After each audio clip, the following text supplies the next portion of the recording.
So, a quick recap. After you had all saved the city of Amon, the party had, well, unfortunately lost both their friend Zinrot as well as the Shard. After her soul was ripped from her body, the party said their, not last goodbyes, but they said their piece of the event. They kind of what like laid basically gave their sentiments to the event, said their 2 cents about it, and began to kind of prepare themselves to move on. Maybe not emotionally, but just physically. It was during this time that both Bizelk and the rest of the party, through Bizelk's scouting work, found out of some creature that was terrorizing the lower slums. The party investigated and through a sewer dive found the creature Sentinel, a somehow unchained, unbound mind flayer, sentient and, from what y'all could tell, of good nature that was willing to join the party and help y'all in your search for Zinrot's captured soul, as well as this mysterious yellow cloaked figure. After resting the night away with these thoughts heavily weighing on your mind of a mind flayer in Zinrot, you all woke to the city of Ekrin outside of Amon, not looking to be prepared for war, but definitely on edge. As the party met with the king in tow, you all met and came to agreeable terms that a tiefling would become the new ruler of Amon as the right flank of the mortal, not mortal, but humanoid alliance that was facing off against the Beastmen and Druids of the North. Amon was the trade of the whole empire as well as their naval force. So Amon was needed to be in certainty that it would help when times of war were needing. The king came to make sure that, and the party was able to assure the king that they were only looking for a noble house in the district, which was permitted. A noble seat was given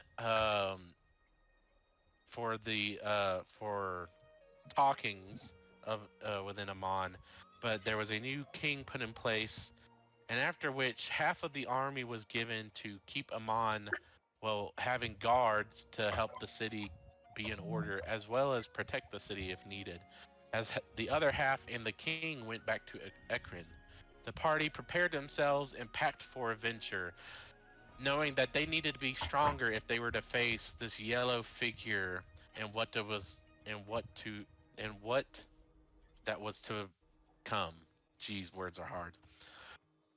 The party buying 2 different wagons, not as luxurious or as big as the mobile home, maybe big enough to fit like some hammocks in there, or maybe a single bed, like a comfortable bed, and a small little barrel bath, but not anything super extravagant. Um, as you made these mobile homes, one made into a mind flayer's den with flesh, and the other one just set up with the rest of the party. You set off on this month journey to Ekron. The party is about a 3 to 2 day ride from Ekron's gates. As you had all stopped about 2 o'clock, 2 hours past high noon, and made camp. You weren't overly tired, but you definitely wanted to prepare yourselves for a, well, not surprise, but a day of adventuring in the city of Ekrin. So you took this day to kind of hunt or gather yourselves. And this is where, Acteza, you were joining as Bizelk and Sentinel, taking in the surroundings, are now partaking of a friendly duel.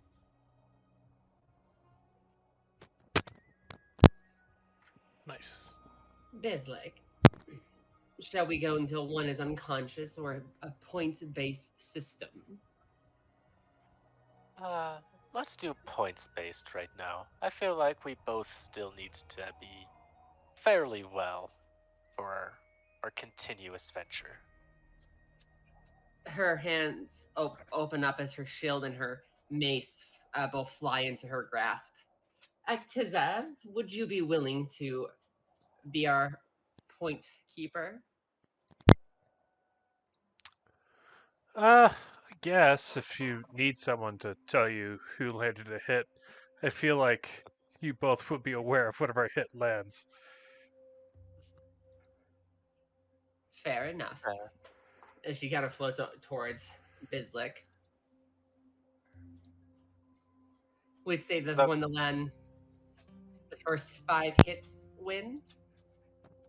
Sounds good to me. Perfect. Bizelk pulls out his dagger, but like still sheathed. She'll Okay. gently land on her lifted feet as she gets into a defensive stance with the shield in front and her mace above the shield. Ah, that's right. A mace and a shield. Mhm. Should we roll initiative to see who goes first? Sure. Nice. Roll initiative. Ooh, that's not a great one for me. 10. We have 7. Sentinel goes first. Sentinel Wrong goes pipe. first. Sentinel's going to she's gonna swing. Let's see here. Does 22 hit? Oh God, yeah. Go ahead and as she basically she lunges forward with the shield and acts like she's gonna go for a shield bash. But as you flinch to the shield bash, she brings her mace to the side and hits you pretty much just slightly below your hip on your left leg, as she's going to use her telekinetic thrust. Will you roll a strength saving throw? Strength saving throw. Alright. 10. Equal to 8 plus my proficiency bonus plus my intelligence. So you would have to have beaten a 11, 15. Oh. As you feel her mace hit you, you feel the mace kind of hit with a harder impact. As her telic powers pretty much pushes it, as you're going to go prone on the ground, and you're going to take what's the damage? Ooh, you're going to take 8 damage. And then I am going to do my extra attack. Since he's prone, do I get an advantage on the attack? I believe that's how prone works. I got double 18s. Jesus. Yes, you have advantage on the attack. Yep. Perfect. Let me see here. Bear with me, sorry. And then I'm going to add my psychic damage to increase my damage. Okay, so we're 1 point to Sentinel so far, correct? 2 points now. Yeah. Just hit Now, me while now I'm 2 down. points. And then I'm going to roll this.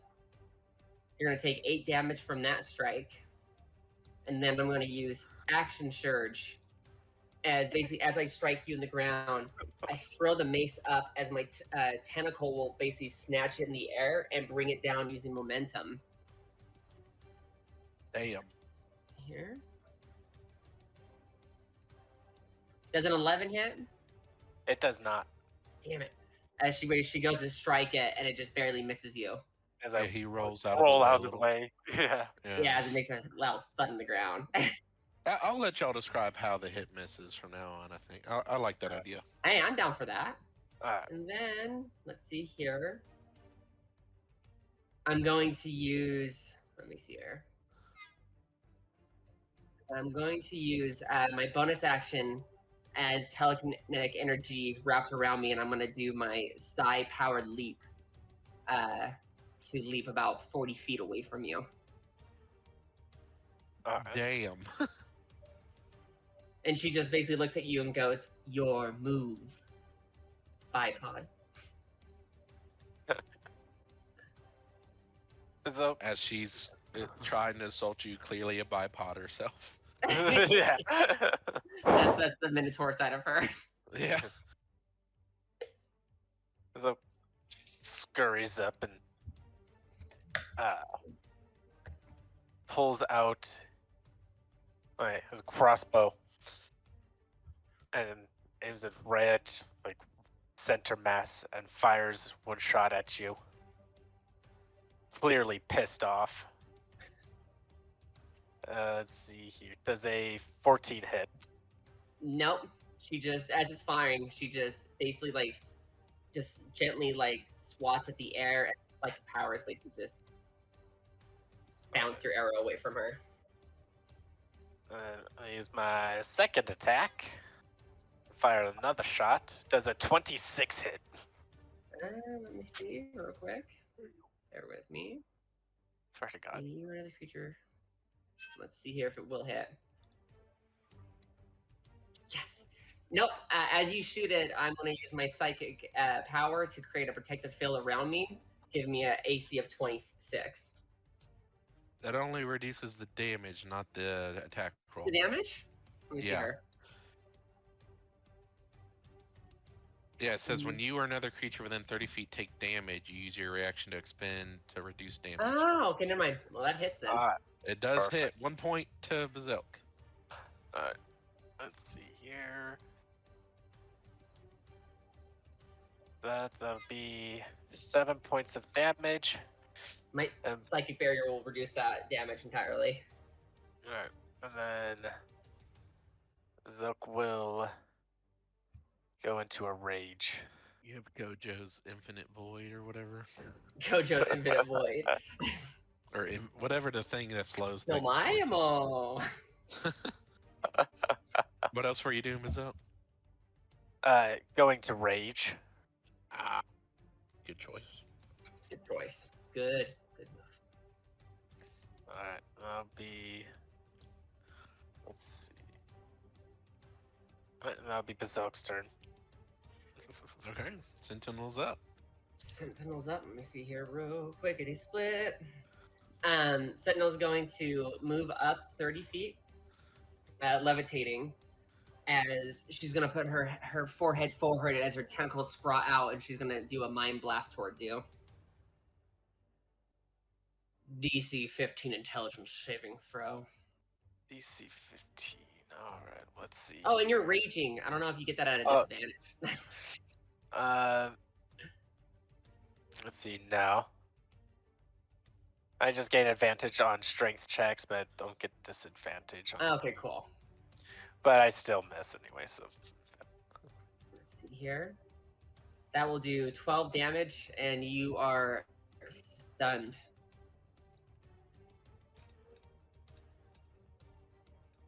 Well, fuck you too.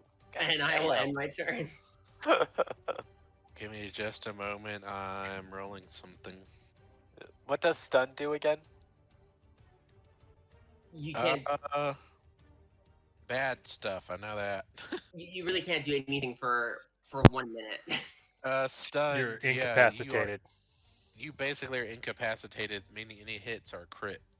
But every turn you can roll to wake up from it. So on your next turn you can attempt to break free. Yeah, so you can roll to break free of that. What would the roll be for that? Would be a strength. DC 15. DC. Intelligence. Intelligence. Okay. Yeah, so your next turn you'd roll that. You also automatically fail strength and dex save throws on those. Well, I Damn. failed. The dice are not with me. I'm just getting all the bad rolls out early. And on my turn.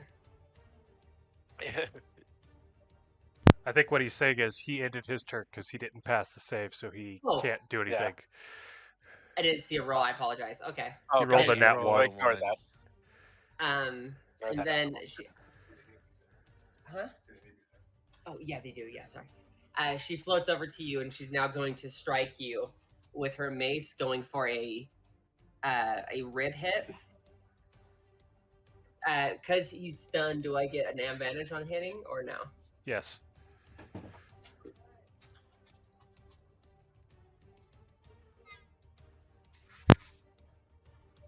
Nothing happens. Okay. Does a 19 hit? Yeah. So I do. How does crits work? Do I do max damage or do I just roll twice? We'll just do it like the classic terms. You just roll double. Here. You can just right click on your dice and do crit damage, like hit crit damage. Midnight's Bowl might be on there somewhere, or it's on the table out there. So that's 6 damage for the first strike. As she hits you, she basically flips the mace and basically spins and does a 360 hit to your other rib.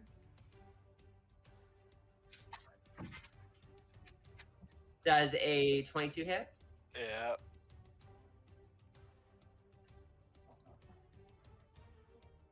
And that'd be a total of 9 damage and 5 points.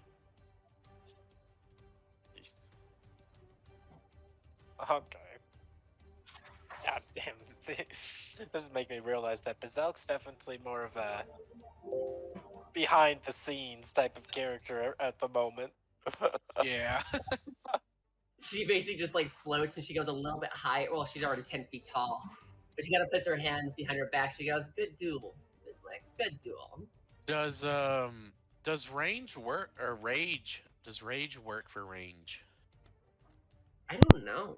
I think so. I don't know if it does. I might allow it like with bows and stuff, just because like I don't know. I don't know why I wouldn't. But Let me see. He Usually can not, rage, but I bows- don't think he gets as big of a benefit from raging if he's using ranged. Yes, that is true. I Because did it's look that up. strength checks and melee damage, so he could rage Yeah. to Unless- reduce damage, but it doesn't really give him any other benefit. Unless he gets a bow that has an enchantment that uses his strength modifier instead, like the Titan's bow from BG3. yeah, I could like more of a long bow instead of a crossbow. Like a giant bow, basically. Well, it specifically says Yeah. melee damage in it, though. That's the problem. Yeah. Oh, then yeah, you wouldn't. I'm fine with changing that. Like, if you really want that to be your whole class shtick, I don't want to like limit you, because it's D&D. It's all fantasy. Why not? Okay. Like, my imagination is instead of like a teeny little twindle bow, you're using like a big ass war bow, like pulling that shit. Yeah, like Like the Like orcs those- in Lord of the Rings pulling that heavy ass bow. To... yeah, like my crossbows are just big bows that Yeah, like it's like a big ass longbow, like a 300-pounder. okay, but damn. In I'll your just try to- Starshot crossbow, it doesn't have to be a crossbow. It's just that's what D&D limits it to. I don't like Yeah. limiting my players. Like, if you want it thematically to be something else, it will still be a 1d6, but it can look however, you know. Right. Like, your mace can be as big as it wants, but it'll be the same damage and hit type, you know. Like, Right. that's how I look at it. Sentinel's going to use her powers to lift the kind of help Bizelk back up on his feet. Okay. Yeah. Good duel. As he's just like coughing, like definitely need more practice. Yes, practice would help. If you ever need more help, I am more than willing to give my time. Yeah, I think I need to lay down a little bit. As you kind of limp away, she kind of like makes a small squealing noise and a click. She just kind of thinks about a second about how your mind would taste before she kind of floats away. Acteza, during this whole thing, can you make me a perception check? Which person? Who? Acteza. Okay. Y'all were preoccupied. Fair enough. Clear. It's 13. Okay, you hear some rustling in the forest line near this crevasse. I will say I didn't describe the scenery for you. It's basically it's not like a grand canyon or anything, but it's a decently large canyon with a river flowing through the basin, the bottom of it. It's not a white rapid river by any means. It's more of a slow, lazy river kind of canoe situation. Large enough to fit a very small ship, like a sloop, like a 3-man kind of boat or ship in it. So cargo could be transported, but it's very small. There is a rocking face. It's climbable. It's at not a 90-degree slant, but more like a sharp hill kind of slant for this canyon of rock face. On top there is forest line, and y'all are at the precipice of going not down into it, but along the side of it, about maybe 40 feet to 50 feet above the river. You do hear some rustling coming from the forest line, not close, like not within 5 feet of you, maybe off in the distance some. Uh, not wanting to risk if it's a big threat, she'll kind of motion, and you'll see Morgar, who had been kind of like flying over, kind of head overhead to kind of get a better gauge of what's over there. Sure, give me an investigation or perception, one of those, for Morgar. And they're an owl, correct? Still? Currently an owl, so it's a +3 on their perception. Okay, that's pretty good. So 13 for Morgar as well. Okay, let me roll something, y'all.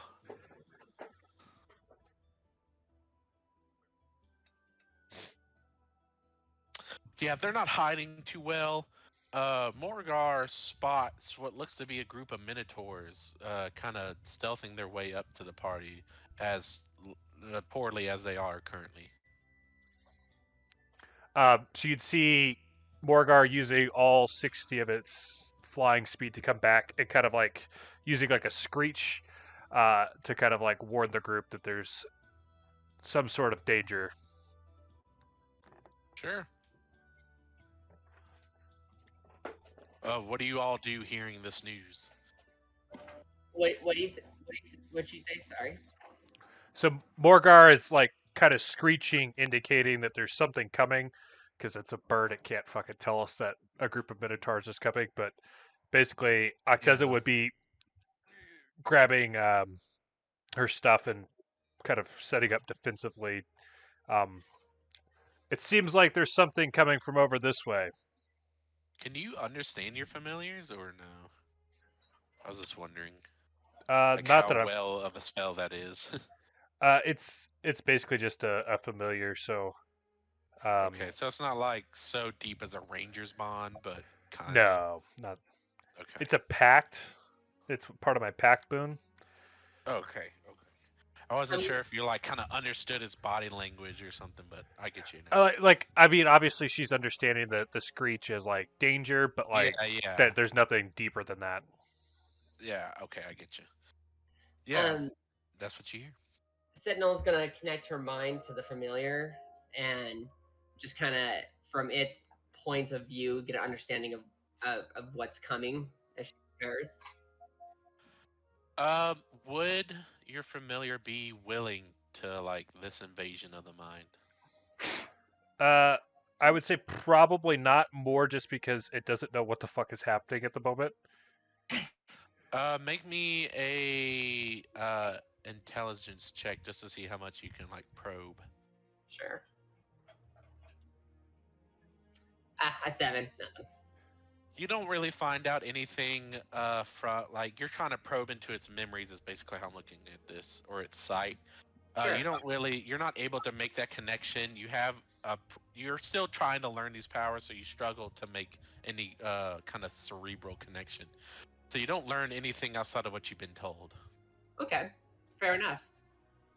During this time that's spent conversating, this pack of minotaurs make their way within about 10 feet of you all as they start to kind of brush through the undergrowth. You all are able to see them now as they just they're looking at you all, great axes in tow. They're not very heavily armed. They don't seem of any like uh I would say official status. They don't seem to be wearing anything of great value, so from what you can glean, they aren't of anything special, basically. Um, Sentinel kind of looks at them as she kind of gets in a defensive stance. She goes, "Look, food has brought itself." As you say this, your mind, being also one of originally Minotaur floods your mind. You almost see a reflection of yourself as they pop out. It's almost as you're looking in the mirror, but instead of seeing a mind flayer, you see yourself standing in front of you, great axe in tow, a younger self of you.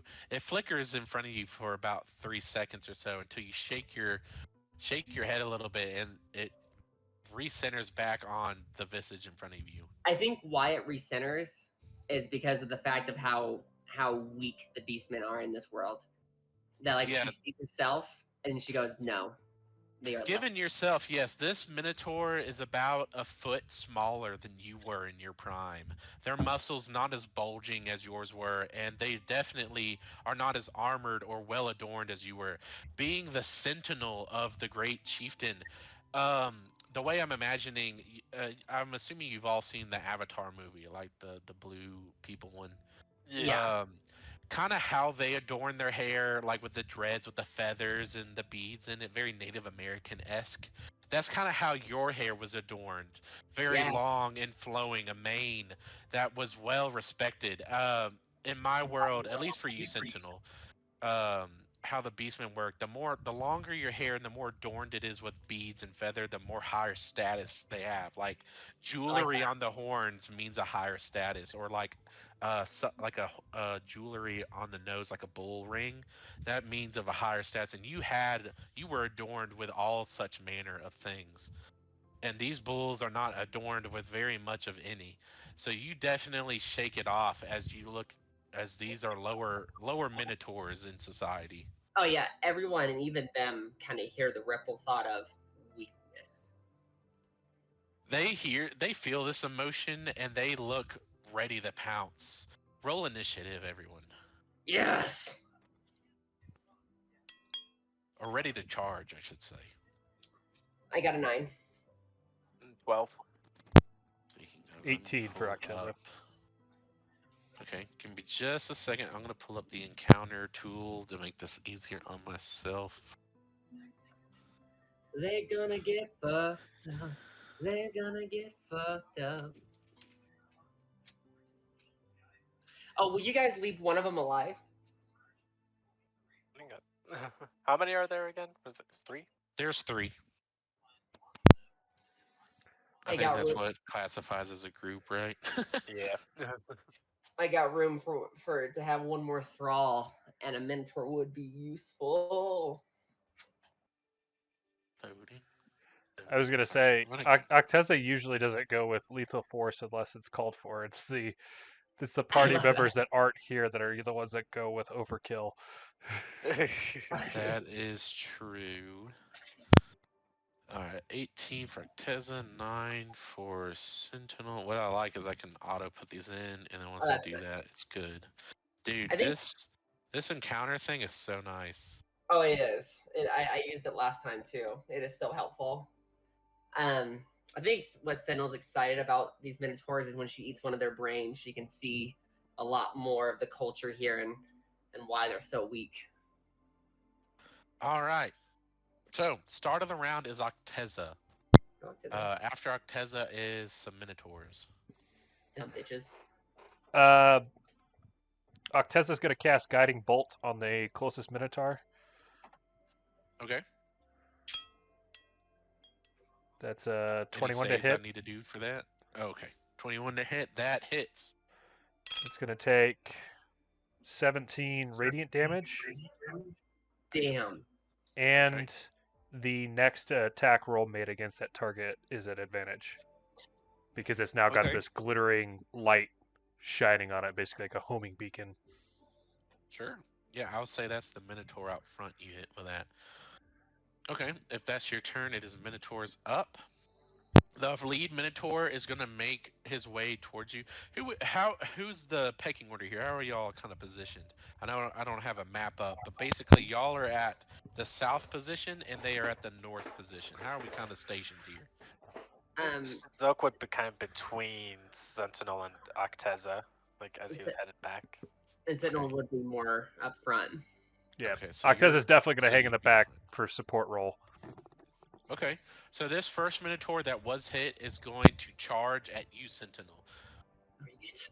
It feels nostalgic as you were once a Minotaur. Even though this is weaker Minotaur to you, this still is a Minotaur and a beast kind, and it feels maybe not fully saddening, but it does kind of bring a more melancholy emotion as you are fighting your kind. That's fair. Let's see. It is. Let me recharge real quick.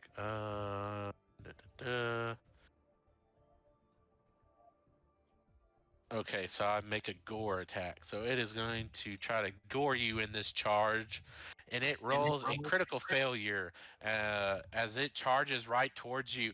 It hits your armor, but this weakened Minotaur definitely has seen some rough battles against the Empire, and its horn actually just snaps. One of its horn, its right horn, in fact, just snaps off the front tip of it as it clanks to the ground. It kind of stands up from its charging position as his eyes widen as it's basically you don't talk well, I guess you talk Beastman, but it doesn't say anything, but you know an oh shit face when you see one. Yeah, right when it looks down and then like slowly looks up at me, I just make a small click noise. Yeah, it holds its movement there as the next Minotaur is going to make an attack at towards Bizelk as it charges in. Is it running past me to get to Bizelk? Yes, I will say, given, I'll say Bizelk kind of like maybe 5 feet behind you. Perfect. Then I'm gonna do attack of opportunity. Okay. I'm assuming a 10 misses Bizelk. Yep.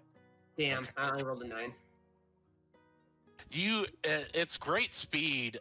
You're still having a hard time fully taking control of this body. You were once a great warrior, but this body is still foreign to you. The muscle memory you had is not of this body's own. The great prowess and swing you once had slows in this body. As you barely miss your attack on this Minotaur, it plows towards Bizelk, but barely misses, stopping a couple feet right behind Bizelk, standing up. These Minotaur are just clearly seeming buffoons as they are missing everything. Bizelk, it is now your turn with Sentinel up. Alright. So. Look. Wait, What? wasn't there a third Minotaur? There is. We just Okay. haven't got there yet. Oh, you said the Minotaurs earlier, so no, I'm sorry. You're good. Oh. As a bonus action, I'm going to cast Hunter's Mark on the Minotaur that ran past me. Okay. Let's see. So I'm just seeing if it gives me any sort of advantage. Double checking that. Oh, because that's just to find it. But then I'm gonna do a nice little shot with my crossbow. Okay. Any effects you putting on this? I believe it has effects. Yeah, I'm just using my regular crossbow for this one. Okay. No waste effects on it. It's a 24 to hit. Okay. 24 to hit. That does hit. And which one are you hitting again? Sorry. The one that just ran past me. Oh, okay. That is, let's see. It's 5 damage with the regular, and then with the Hunter's Mark, that's 10 damage. Okay.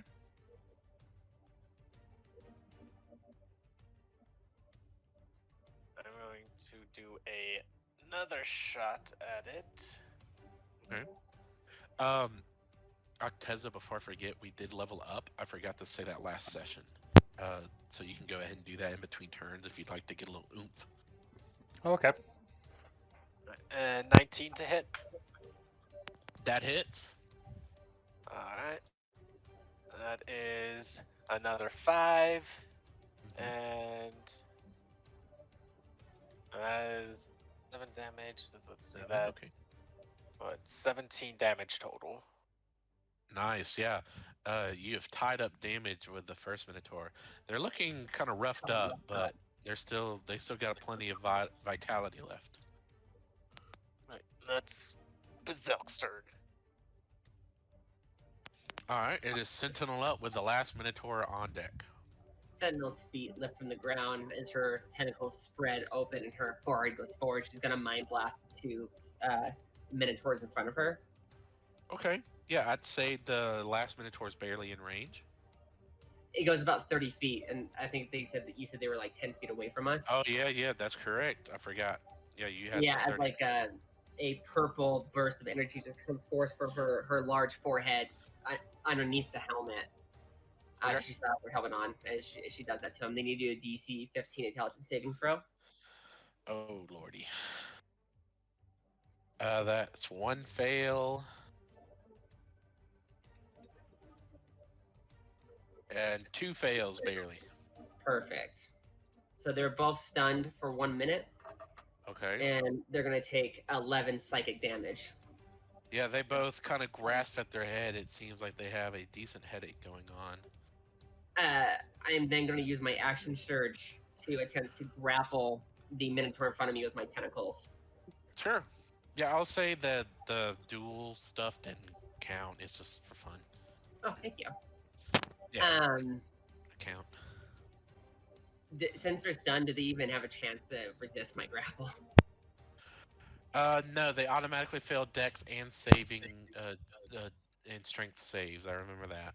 Perfect. Her 5-foot tentacles, 2 of them wrap around the arms and lifts them up, as the other 2 wrap around its head as she brings its scalp to her beak. Sure, I'm assuming this is the one that's right in front of you. Yep, and I'm going to also use my, since I grappled them, I'm going to use my grappler feat to make them, to basically have them basically pinned. They're grappling pinned. The grappling pin. Okay, yeah, they're like completely stunned and pinned. I don't remember, how does the bite work? I'll be doing it right. I'll be doing it my next turn. But for now, Okay. I will end my turn. Alrighty, that's the end of your turn. The other Minotaur cannot move thanks to your Mind Blast. So it is Acteza with Minotaur, the second Minotaur up. Gotcha. Acteza is going to target the closest one, which I think is near Bizelk, Yep. with Sacred Flame. It needs to Okay. pass a Dex 15. Alrighty, let's see. It barely fails again. It's going to take 5 radiant damage, Alright. plus an additional 4 for my Radiant Soul. An additional 4. Okay, yeah, it is looking battered up. And that so will is be the first one that is grappled. and that'll be it for Acteza. Okay. The Minotaur that is grappled is going to try and break stun, which I think is just an intelligence save. Hold on. How to roll to break stun? I just want to check how D&D rules it. Oh, just how to break stun, how the D&D rules it. So a healing spell can break stun apparently.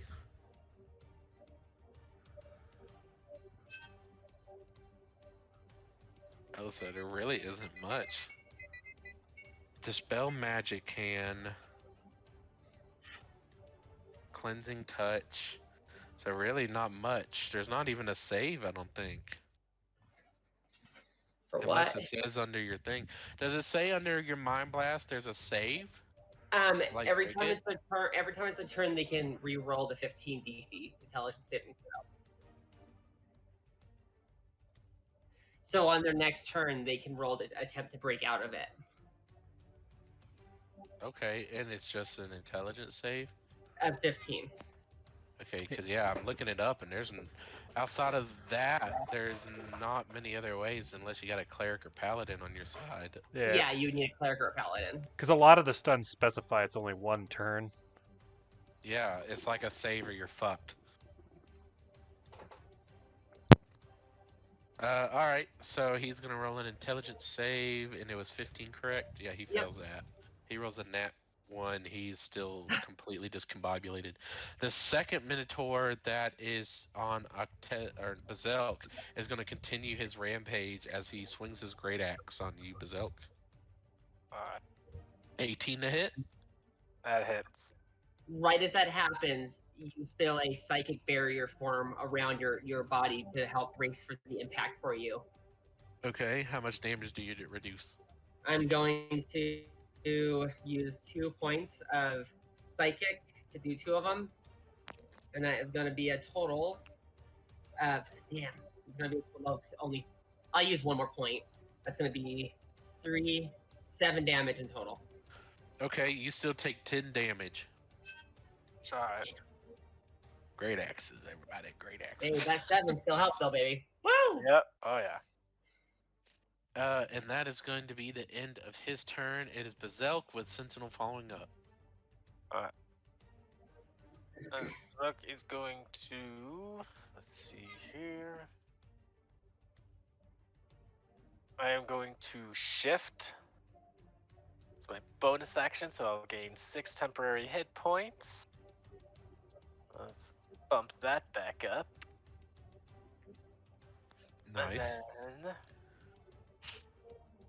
let's see here. Then I am going to attack with my dagger on it. Okay. Stab him. Stab him real good. Ooh, 13. 13, that barely misses. Alright. Kind Second of attack, sidesteps your lunge.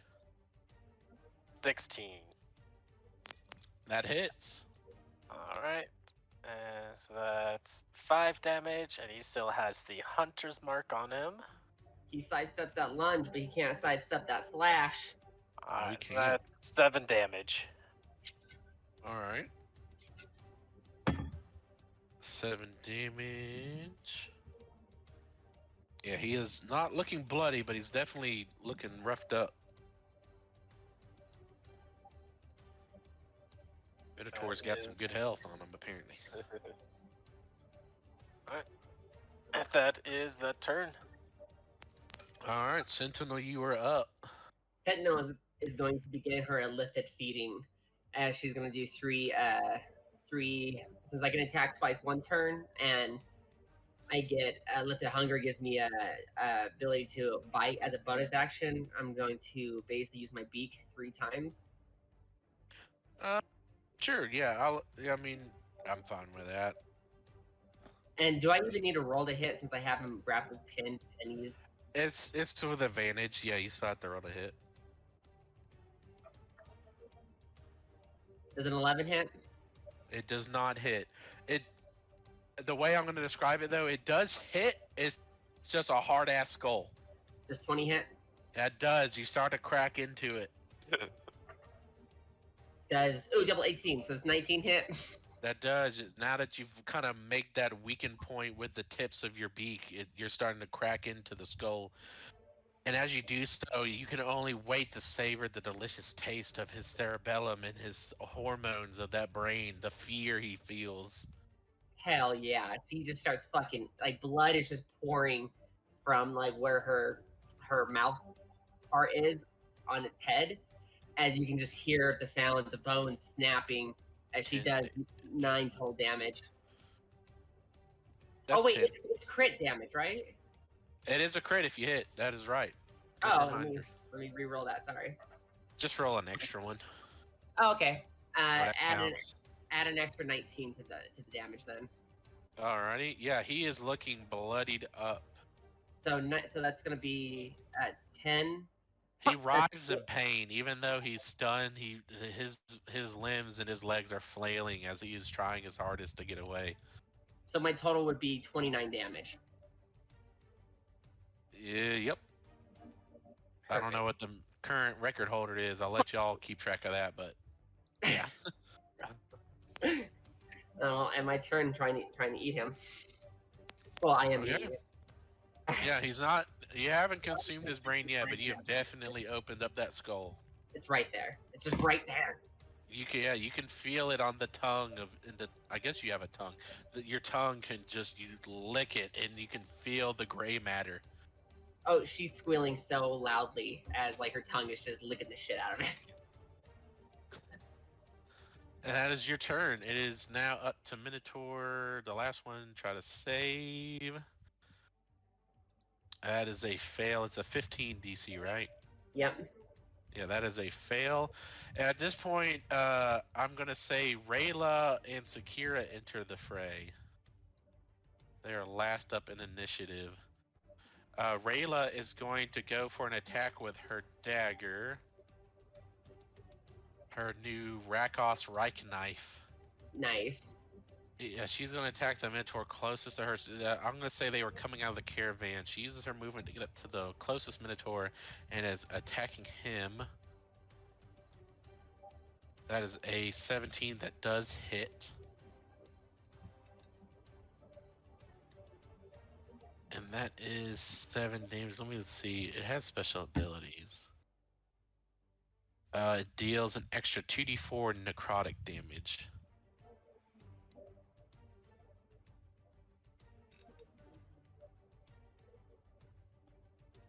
Nice. Total of 12 damage, I believe, there. Sakira is going to hold her turn. She believes the party has it. It is now Acteza's turn. She's writing in her book. Acteza is going to open up with her bonus action to consume 2 of her healing pool, and you'll see Morgar land on your shoulder, Bizelk, as you heal for 5 damage. Thank you. And with that, I'm back up to full health. Uh-huh. And then she's going to cast Sacred Flame on the one there by Bizelk again. Dex 15. Okay. Dex 15. Come on, baby. Hey, barely passes. And that is Acteza's turn. All right. Minotaur A is going to try to save from stun once again. He is failing hard. He is panicking. Minotaur A can suck it. Minotaur C is going to go on to attack Bizelk. He sees the dire situation he is in, and he knows he is fucked. So he is going to try his best. 13 to hit. Nope. Misses. He tries a heavy swing, but his heavy hand, even though it does a devastating blow, it definitely is so telegraphed you slip out of the way. It is now Bizelk and Sentinel up. Alright. I'm gonna do a bonus action because this Minotaur's really pissing me off. Not enough to rage, but I'm gonna do a Slayer's Prey on it. Ooh. Okay. So that's another D6 because I completely forgot about that. I had that, and then How does that look, Slayer's Prey? Like, is it an actual prayer, or I So, guess it's a pray, pray, like- P-R-E-A, yeah, P-R-E-Y, yeah. or E-Y, I mean. Yeah, so it's more so like my eyes go like anybody noticing like the Minotaur will see my eyes become slits. Ooh. Oh, that's cool. Kind of And- like the bestial form. Okay. Yeah, because I am shifted right now as well. Oh, okay. What do you look like shifted? I think this is the first yeah. time, isn't it? I think it might be the second time, but shifted. You notice the Oh shit. canines elongate down like past my bottom lip as my ears point up and fur start to cover my body. You're a werewolf, correct? I am believe what it was is I am a saber. Oh, you're a saber tooth. Yeah, you're a hit. So Oh, very everybody witness as a saber tooth humanoid form. Bizelk is standing in front of you. You grow like a half a foot taller. Definitely werewolf-ish kind of look, but you are a saber tooth, just like for model wise. You have the long feline tail. You have the very long canine saber teeth that go down even past your chin, as your chin and face is now a feline cat tiger look. You definitely are roided out looking as you in my mind how this looks is imagine like a Siberian tiger but in humanoid form, the rippling muscles underneath the fur that show. That's badass. So, even more rippling than them, like barbarian with that. Yeah, as you rage, you definitely look like you have had plenty of protein in your territory.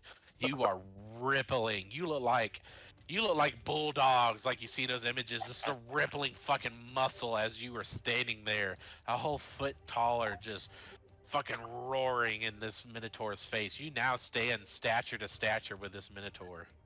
Your ancestor is proud. Yeah. What is it? Ranger? What was her name? Ryder. His name was Ryder.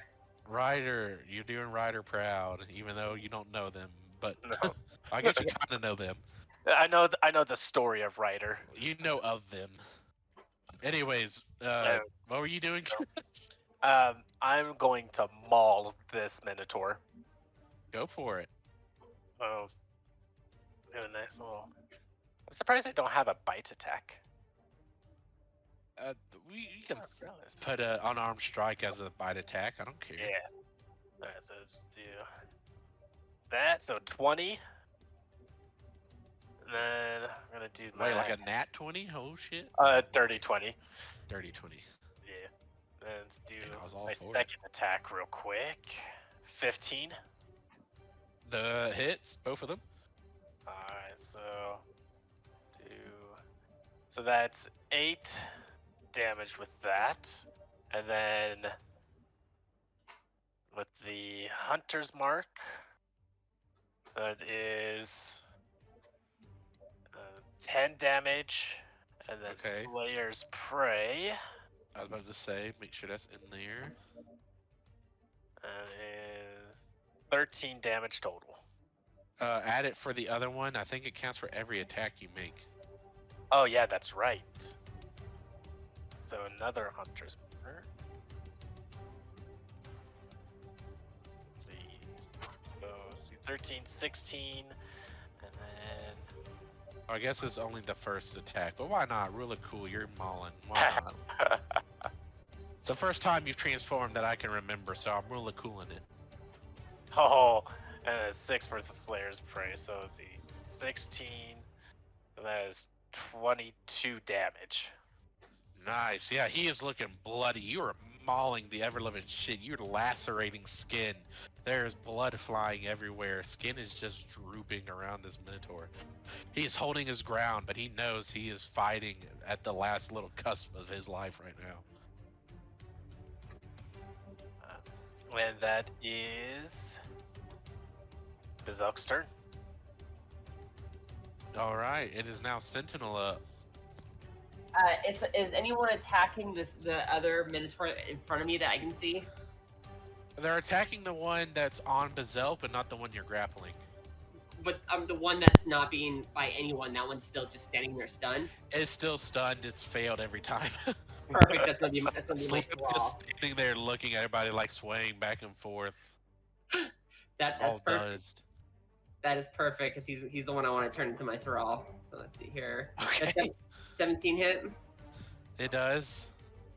Does 13 hit? It barely misses. Does 18 hit? That does hit.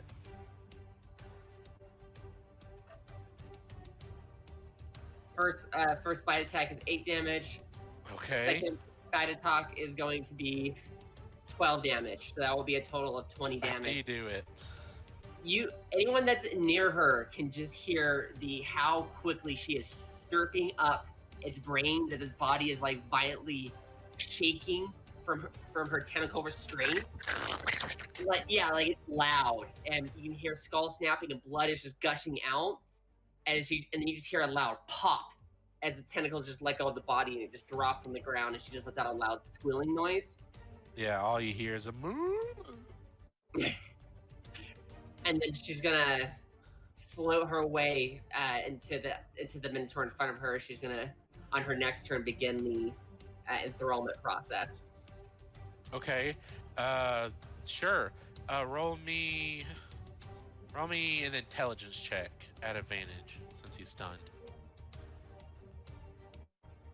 Here. 18. Okay, yeah, you're successfully. So, I think we've described it before, but you're like doing a mind aversion, your mind blast to kind of grade his mind away. Like a lot of them. Yeah, so this first check right now is a succeed. So I'll say he's remaining docile right now. I'll say it'll take another 2 successful checks for him to be completely captured, basically. Perfect. She's just basically floating in front of him a little bit higher than he is, looking down and just doing those mind blasts. Yeah, you basically hover over behind his mind like you would to eat it, but you're just pulsating this wave of like purplish white energy, and everybody can see it as he's just like almost like a sound wave over top of him. Yes. Rayla is going to take her turn to attack the last remaining Minotaur at this moment.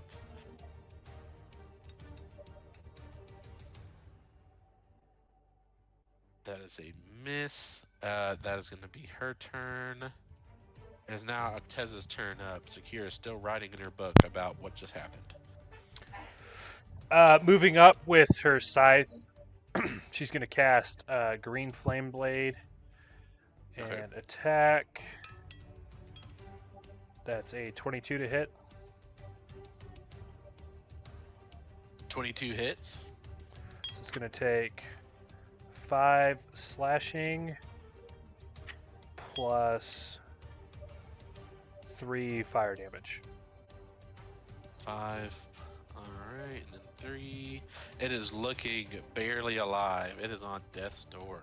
And then because of my Radiant Soul, the flame engorges a little bit more, causing it to take an additional 4 fire damage. How do you kill it? So basically this is green flame on the end of the scythe as she swings, and then once it connects, it bursts into a green flame, and it kind of just slowly drops to its knees on the ground as it's engulfed in flame. Hell yeah. Alright, I'll say for right now, combat will be over. Sentinel, go ahead and make me another intelligence check. Okay. For now, if I'm gonna go ahead and roll a save for him just to see.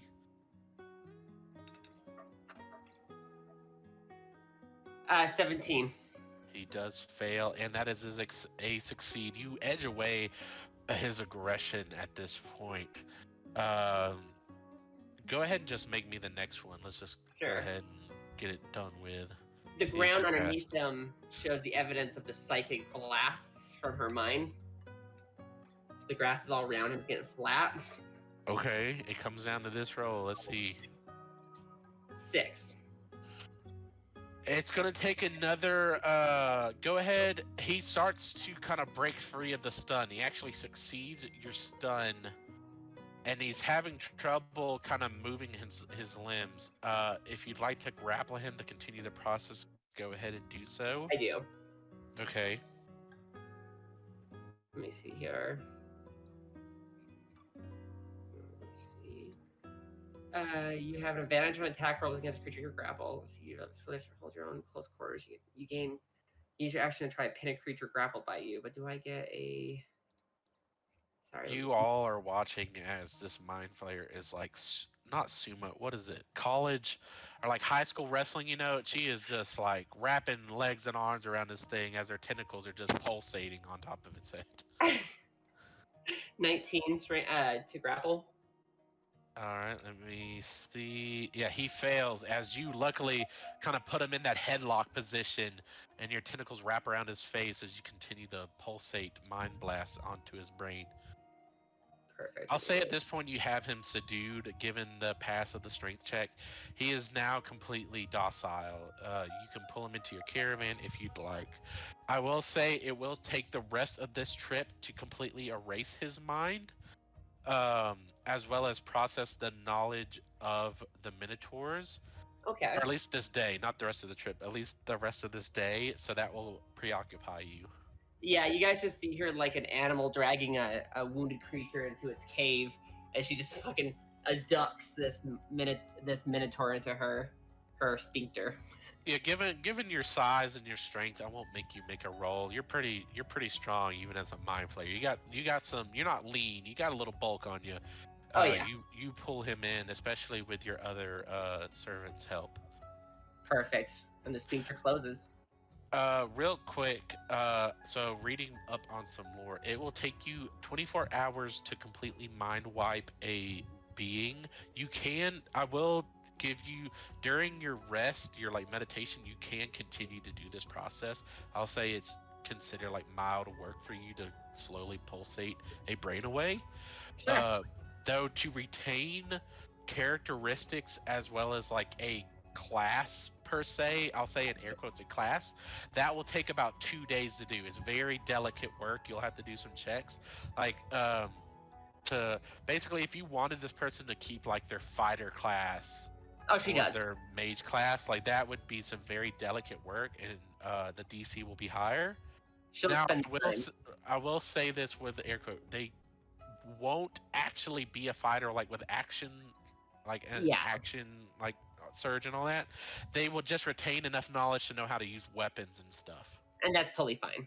or be able to like help you with enchanting per se. I'm totally okay with that. Okay. All right. Given your last check, I'll say the rest of this day you're able to succeed in wiping his mind, at least the parts you do not want. Perfect. The rest of you, what are you doing as camp has been made, fire is secured? You do have some like rations to eat for the night. Is there anything you'd like to do during this day before we finish out? I'd like to go to the river and pretty much just clean himself up from all the blood of him. Not realize that he's still kind of shifted. Yeah, sure. Give me a wisdom saving check since you're shifted. You do notice some fish in the river just to kind of see if you resist that urge to go hunting. Let's see. Oh, nat 20. Oh yeah. In this moment, given that you did satiate your blood on that minotaur, you feel kind of really connected with your bestial side. Almost like Naruto and the Nine Tails. You kind of are in the same wavelength with your inner beast. You feel as if this is no different than your body. As you look up at the reflection in the river after cleaning yourself, that's when you realize, oh, I'm still shifted. You kind of look yourself over, moving your claws, now bestial and primal. You maybe not completely calm, but you have control for once in a long time. As I notice that, I'll just start to slowly shift back, make sure that everything else is clean, and head back to the camp. Sure, you do like a little cat bath.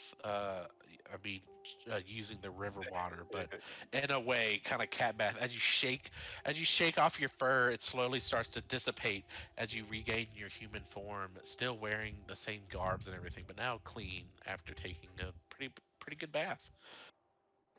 Acteza, before we get to you, Sakira, Acteza, is there anything you'd like to do? Following the battle, there would be this sort of sense of a greater connection with Morgar, whether it was because Morgar was the one that kind of had like spotted out the enemies. Um, there's a moment where like she's inside Morgar's body, and she starts to piece Okay. together that a bit of power has been granted to her. Meta wise, when I leveled up, I got. Funny enough, we were talking about what I could do with the familiar. I now have the ability to see from the familiar and talk through it. Okay. Uh, Well, but damn. she'll spend the rest of the evening kind of prepping food, that type of stuff that she normally does, but practicing kind of like shifting into Morgar and vice versa. Yeah, as you do so, it takes about half an hour, but you finally make that link of the mind, and you kind of switch perspectives. It's kind of odd. It's almost like you see yourself through a mirror, but not. You're looking at a different perspective. You're looking up at this Acteza, which I'm gonna just say for is sitting on the side of a bed, kind of looking at Morgar. Morgar looking at Acteza, and it's a whole different perspective. Your eyesight seems more clear and more like pinpoint, like an owl would. You see different shade of color. I'm just gonna assume owls see like a different spectrum of colors. Um, as yeah, your hearing and the feel of wings is a whole different perspective to you as you kind of get familiarize yourself with this power. You do try the speaking, and you are able to make a few like basic phrases, and it's weird. It's you. It doesn't sound owl-like. It sounds like, well, an owl speaking in your voice. It's very uncanny. Sakira, for you, we're not super far in the session. The party just finished up a squabble, well, not even a squabble, a massacre with some Minotaur. Being close to the front lines of the Beastmen and humanoid factions, they came across what seemed to be a patrol or scouting party of Minotaurs. The party was easily able to both eat the brain of one of the Minotaurs, Mind Flayer, and also capture the other to turn into a thrall, cough cough mind flayer. Um, as the other rest of the party, including Rayla, finished off the third Minotaur, gruesomely just kind of laying it low. The party right now is taking their evening rest. I would say by this point it's about 4 o'clock in the evening. You know, at this point you're kind of feeling hungry. You're wanting dinner. Um, for a recap, though, this is all happening after the city was liberated and the Tieflings were made not sovereign citizens, but free citizens of Amon. The party, having lost their friend Zinrot and the Shard, kind of said their farewell, not their farewells, but their like 2 cents and their sentiments on the matter. I know you had slept with like next to Zinrot, I believe one of the nights, and the peace. A peace was made, maybe not in full, but at least to an extent, as the party then found out that there was some creature uh, messing with the lower slums. The party investigated this creature's whereabouts, and after a dive into the sewers, you came across Sentinel, a sentient mind flayer that was unleashed from control of the Elder Brain and seemed to be sentient and also good in a way. As you discovered this, you made an agreement to kind of form a party with this mind flayer, having aligned your objectives. It was then after this that you all took a long rest, kind of dwelling on these thoughts, that the city of Ekron and its king had bolstered outside of your borders. Hold on, I'm getting a phone call from Kylie. Give me a second. Oh Um, shit, sister. so, after the party had met with the king, an agreement was made to announce the new king of Amon, a tiefling that had been in the paramount of Ekron's, what is it? HR department, basically, like human resources, setting up like fair treatment and fair rights for all races. That was the person that took over kingship of Amon, and they promised to make sure the tieflings were free citizens and treated well. Half of the army was also set to be guards as well as police and just protectors of the city in lieu of all the rest of the army being both captured and killed during the events. The king was satisfied with this agreement as Amon was not only the forefront of the humanoid, like the humans' naval forces, but also their trade empire. Uh, Knowing that their right flank was secured and their trade and economy was of sound mind, the king was fine with letting the party continue on their way with this newfound information of an incoming mind flayer army, as well as this strange yellow-robed figure. The party set off to prepare for their new adventure, knowing that they needed to grow stronger. They gathered up their things, said their farewells to Zinrot, and they set off to the city of Ekrid, where the HQ of the Adventurers Guild lied. Only being 1 to 2 quests away from being promoted to gold, that was the main goal of the party, so they could access the knowledge that the Avenger Guilds held in the Royal Library. Hopefully, gleaning some info of what happened to Zinrod, and hopefully some hint of where she was held captive. It's at this point the party is about 2 to 3 day. I'm gonna say 3 day journey from Ekrin, as you have all set down camp, and that is when the Minotaurs attack during a small bout of sparring between Sentinel and Bizelk. Sentinel being the victor of this sparring match.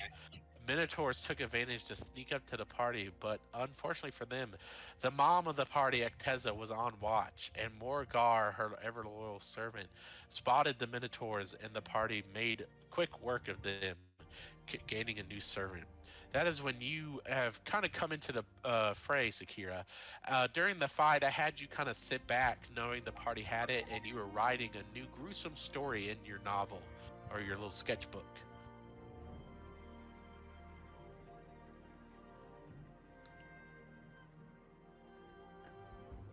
Okay, I'm sorry. Will you repeat that last part right there?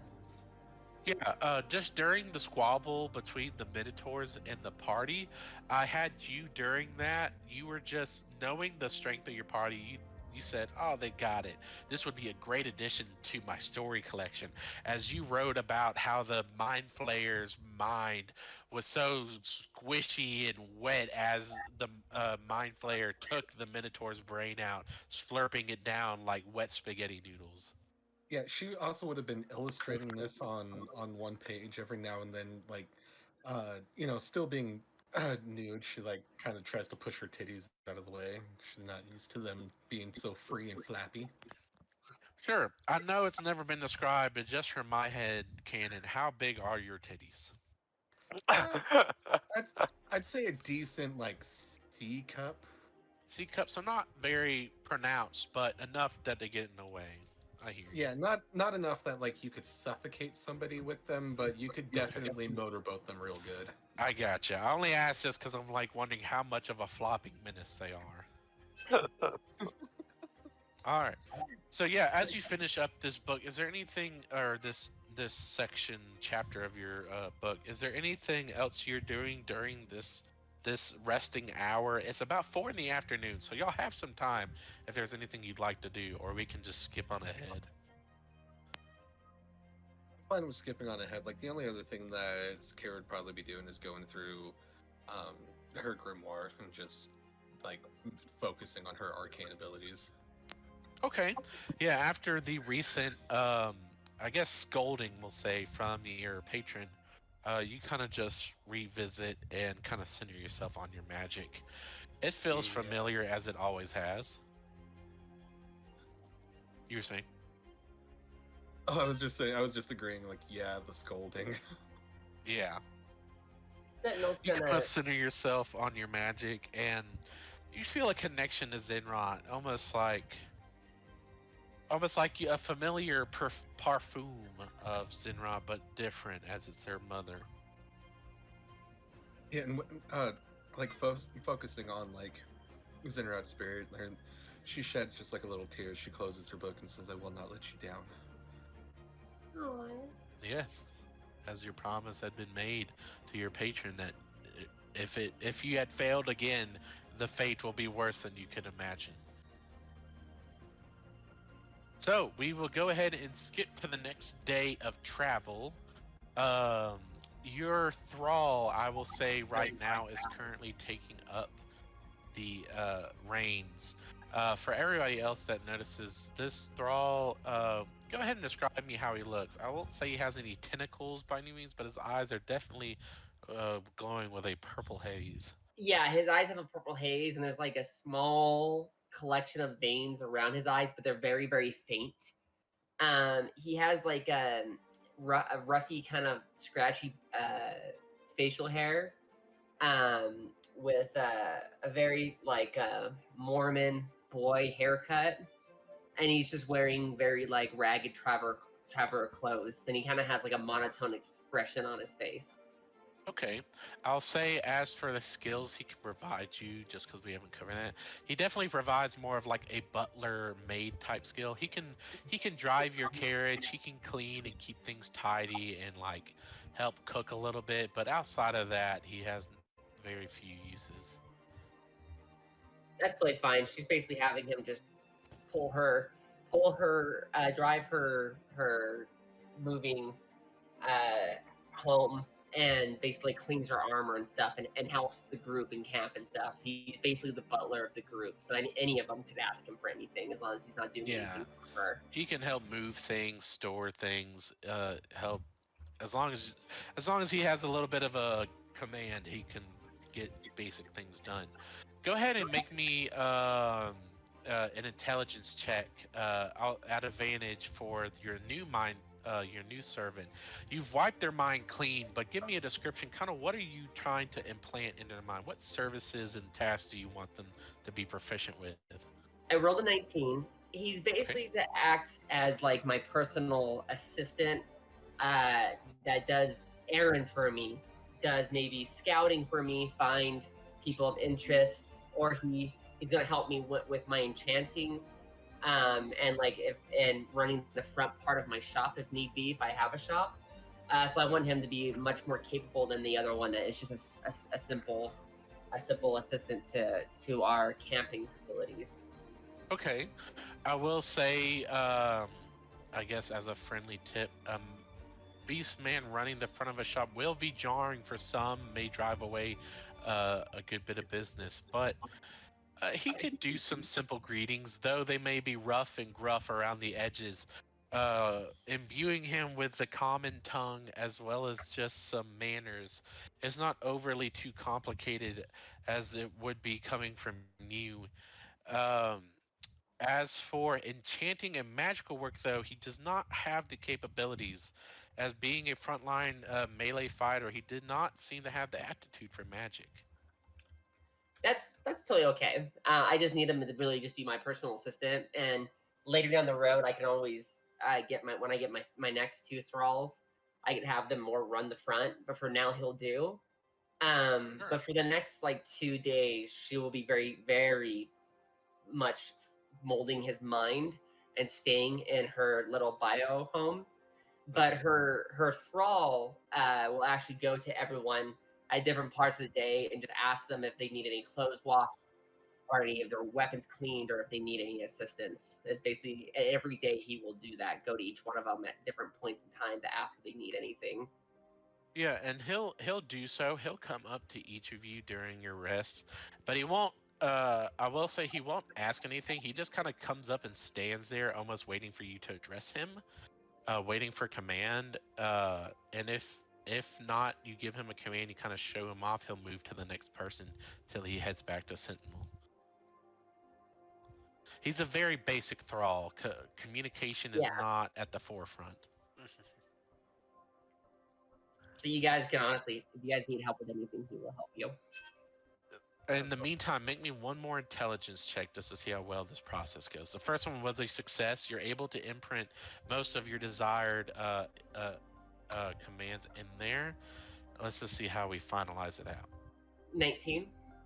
Oh yeah, you're kind of feeling out your mind flayer body more and more. Having gained control, you lost the prowess the elder brain basically forced upon you, and now you're having to learn it all on your own.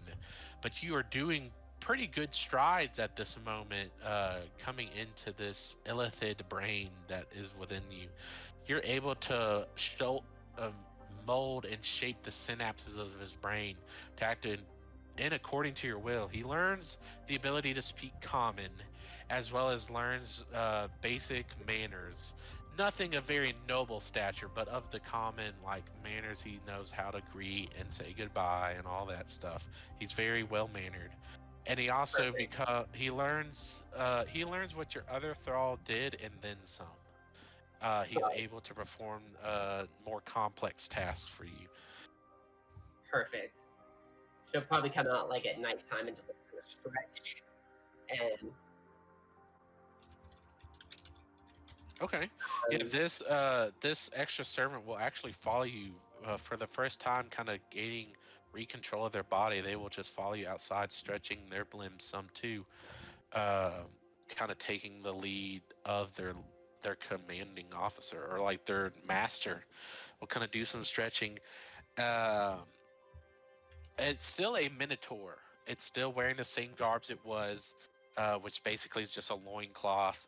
It's still the same size. I'd say about 8 to 10 feet tall. Let's say 8 feet tall, just right under that large sized creature. And they are just walking around with you at your beck and call. perfect. And she'll kind of just kind of take in the night sky. Who's out in camp right now? That gif you posted is fucking hilarious. Of I know, those like, honey. right? That's exactly what your tentacles do to them while you're in this process. um, okay. Bizelk's just out, kind of just looking at the sky right now. Zelk, how are you faring this evening? Better than I would expect, honestly. You're coming into your own claws, it seems. Indeed. It felt My, good. okay. It felt good. Did you feel? No, I'm sorry. I'm miscatching you. Oh, good. Haven't felt anything like that in a long time. How was your rage? Wonderful. Well, do you need any other experiences to help your mind understand your roots? You're welcome to ask. I would like that. I want to be stronger. I want to create a new era of Beastmen in this world. Then let me show you everything I was and the culture that I lived in. And she's gonna like float behind him as her massive tentacles start to wrap around Bizelk, and her beak just gently pokes the back of your head as she commences. Are you accepting of this? Yes. Okay. Less tense than the last time. And that's when I start eating the brain. Yeah, this is all just a ploy to get to my brain. Literally.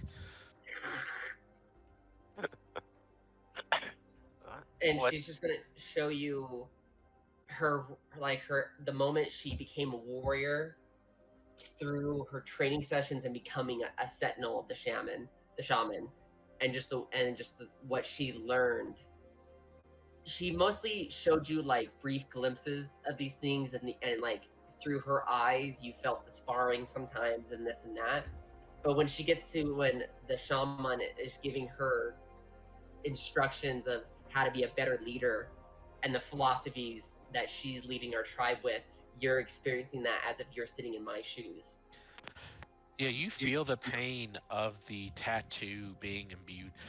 The way this works, the Earth Nation symbol from Avatar: Last Airbender, how like the mountain is kind of looked with the spirals.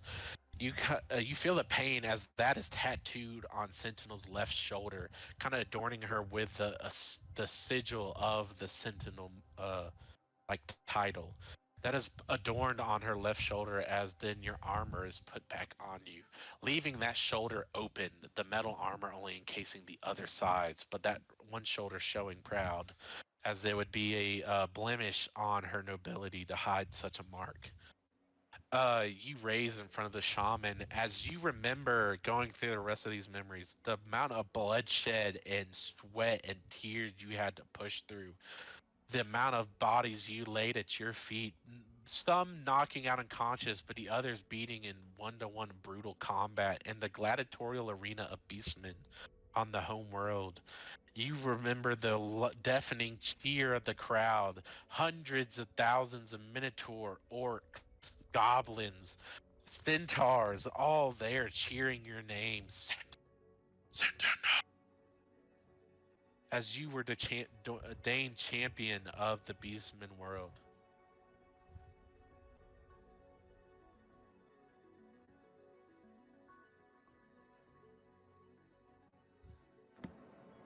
And that'll basically be my whole that whole experience would be my teachings to Bizelk. Looking leans forward, eyes still closed, as slowly opens them. I'm glad that I met you. It is good to see what I can become. I am glad that I can be assistance and help you in understanding how strong our people can be. I won't make you make a perception check because it's almost like in your heart of hearts you were looking for something like this. You notice among all these beastmen there are a feline tribe. Tabaxis basically, but saber-tooth, very muscular and lean. It almost looks like a whole tribe of your shifted form in the stands of this Coliseum as they all shout out Sentinel's name. Or just shout out the title Sentinel as you witness these memories. They catch your eye the most, as it almost looks like you almost feel home seeing them.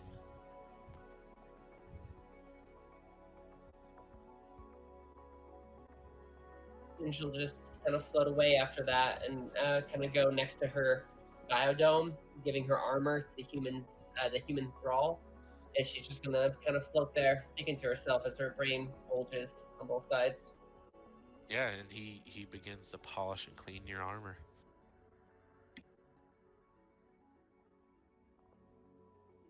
If there's not anything else anybody's doing, we will get on to our arrival to the city of Ekron.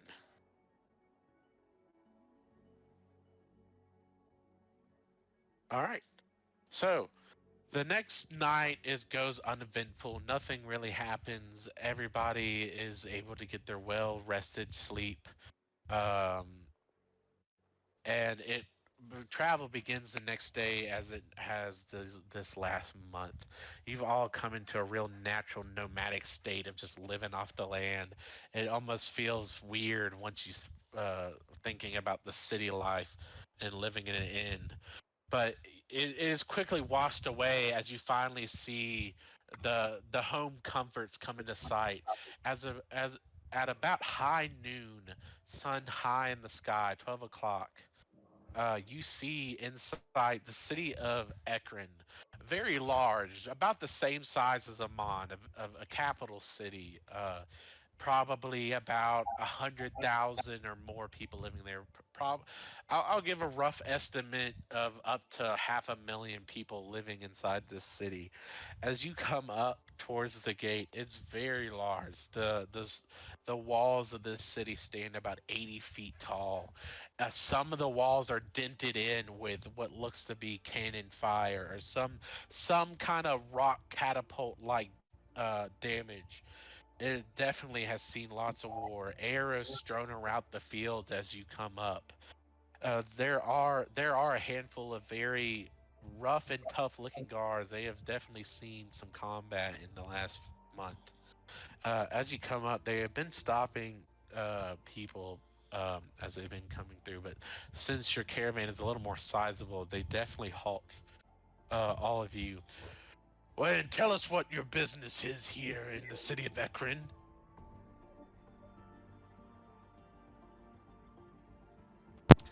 We're here on official guild business.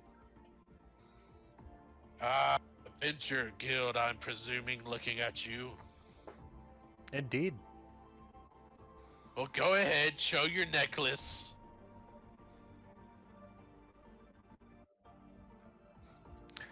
Checks out to me. All right, silver adventures, huh?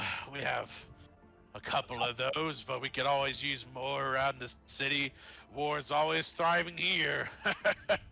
And he kind of says that in a way that's not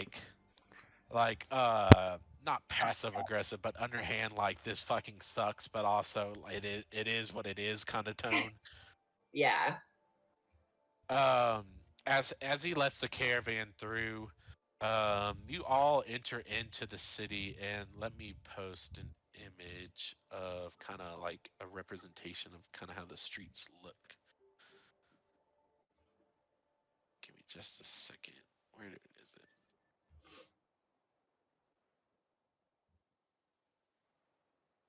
This being like the capital of capitals of the human empire.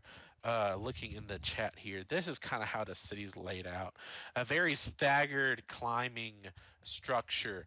There is kind of like Rome esque. It's like villa after villa, just lined of streets in a circular like pattern all the way up to the precipice, which is a very large castle, very much themed after a cathedral in in um exaltation, kind of like in honor to the gods, basically.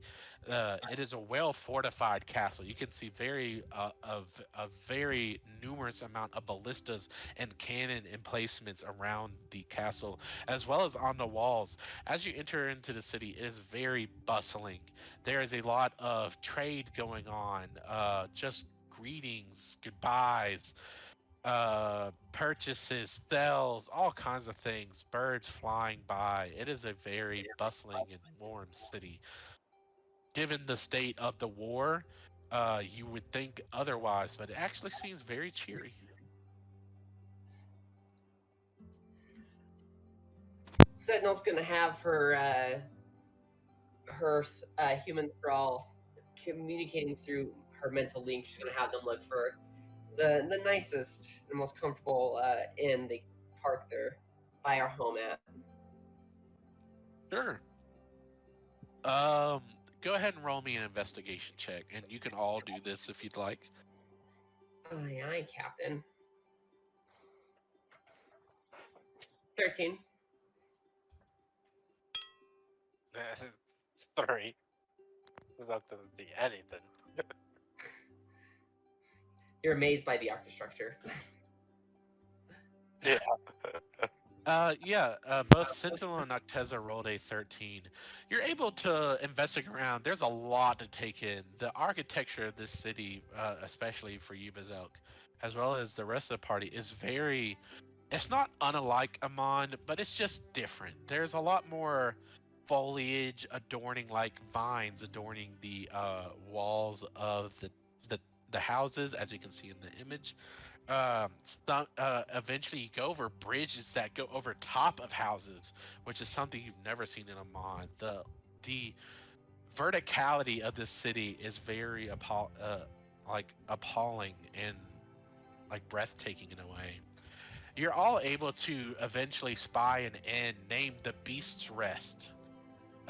It seems to play on words of the current war, as on the sign there seems to be what is it? A warg head kind of cut off with a human standing on top of it, very victorious, with the name Beast Rest. As you all kind of pull into their stable area, that just very comfortably fits your two carriages. That's cool. I like that.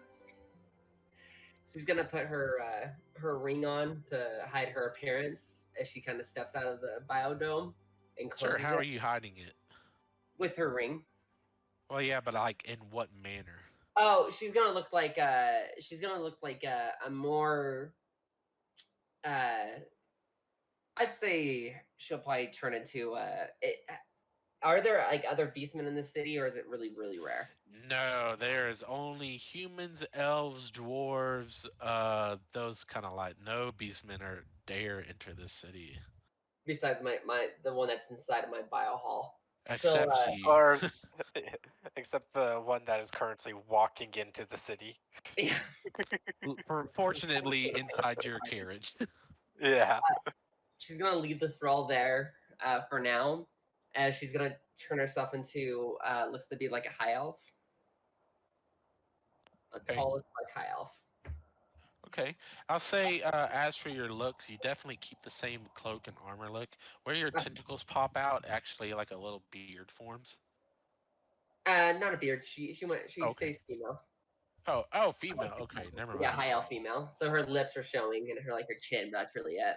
Oh, so you're like wearing a half helmet? Just like in her picture. Actually, no, it would actually cover her mouth and everything. So yeah, no, they won't even see her face. Oh, okay. Yeah, I was going off your picture. Good to know. Yeah, no, go off the picture. Yeah. Okay, yeah. You look just like that. If anything shows, it's the bottom of your chin, if that. And she'll leave her thrall to get the biohome all put away, as she's gonna see what the group wants to do. If they should get rooms first, or if we should do other things first. Sure. What's the agenda? Well, if you guys would like to check in, I think I'm gonna head straight to the guild house. Would you say?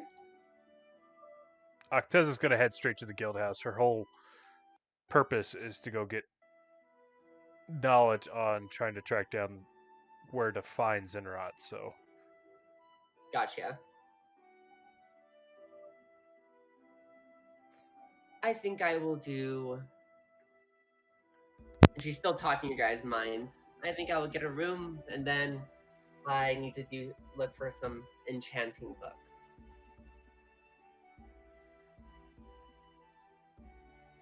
Sounds good. Yeah, I will get a room myself as well.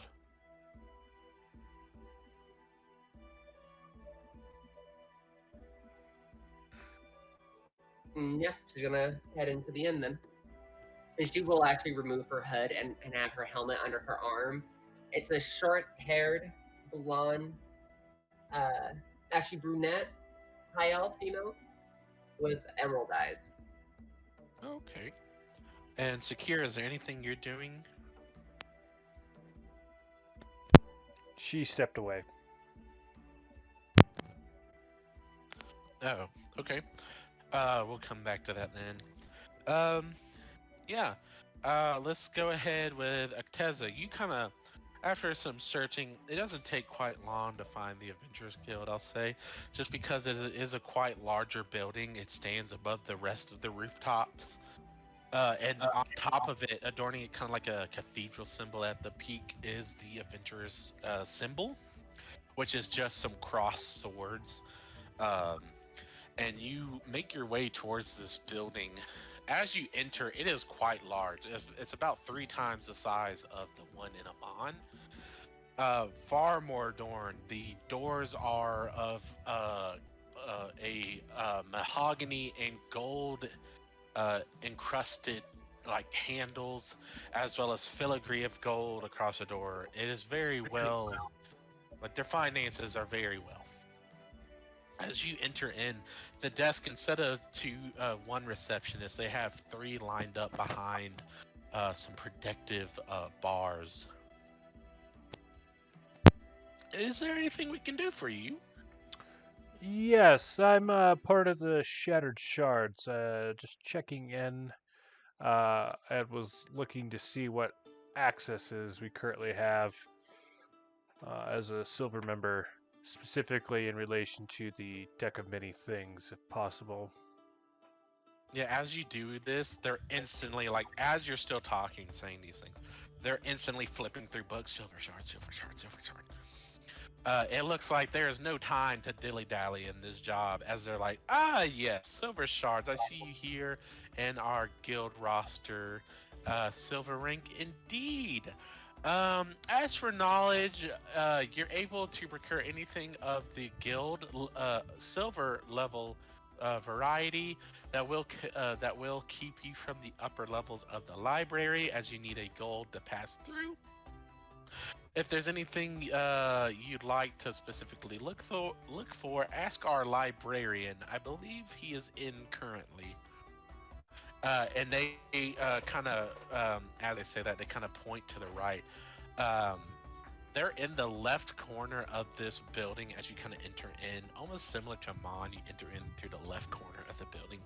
You come in, there's still that cafeteria, kind of where everybody gathers, information is passed around among the adventurers, beer, booze, and food is traded. It's very the merry going on of an inn vibe. You see that, but very much larger and much more bustling. You even see some adventurers you believe to remember from Amon stationed here. They must have traveled, leaving the city during the events. They point towards past everybody towards a door, quite larger, but just stone and iron door that goes into a library. Above it is labeled uh, library hold, and that's where they point you to.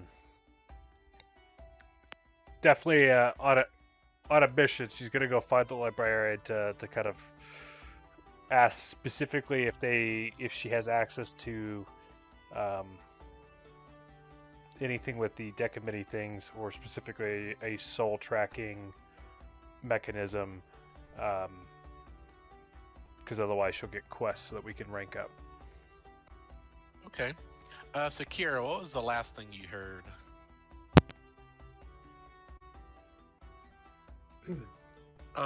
They started flipping through the books, looking because of the shard. Like you guys just came into this place. Okay, yeah, the party is just kind of stating what they want to do for the day. Acteza's going to look for information with the guild on Zenrot's possible whereabouts, or at least some way to figure that out. Sentinel, I believe. What are you doing, Sentinel? I'm gonna get a room, see who the owner of the inn is, and then I want to go look for enchanting books. And then Bizelk, I believe, is just tagging along with that. Yeah, pretty much. Sakira, is there anything you are doing then? Sakura would have tagged along with Acteza if she's going to find information on Zenrot. Okay, so you would have heard the same things as I described. As you both entered the library section of this guild hall, there is a center desk kind of in the middle of this library. There's rows and rows of books, all wood. The floor is a very fine-looking hardwood, polished and like waxed. As the bookshelves are all numbered and everything looks very orderly from what you can tell. The bookshelves, there seems to be about I'd say about 30 rows of bookshelves standing up to about 20 feet tall of shelving, just lined of books, tons of stories and information to be had here. The information desk where you can see the librarian is sitting is right in front of you. As you walk up, this is what you see in front of you is a very Gandalf-ish looking humanoid. Human. I mean, he looks to be about 60 to 70 years old. Very, very old for the lifespan of some humans in this world. Very long, white, grayish beard, and he's actually taking a nap right now at the desk. You seem to be one of the only few people in this library.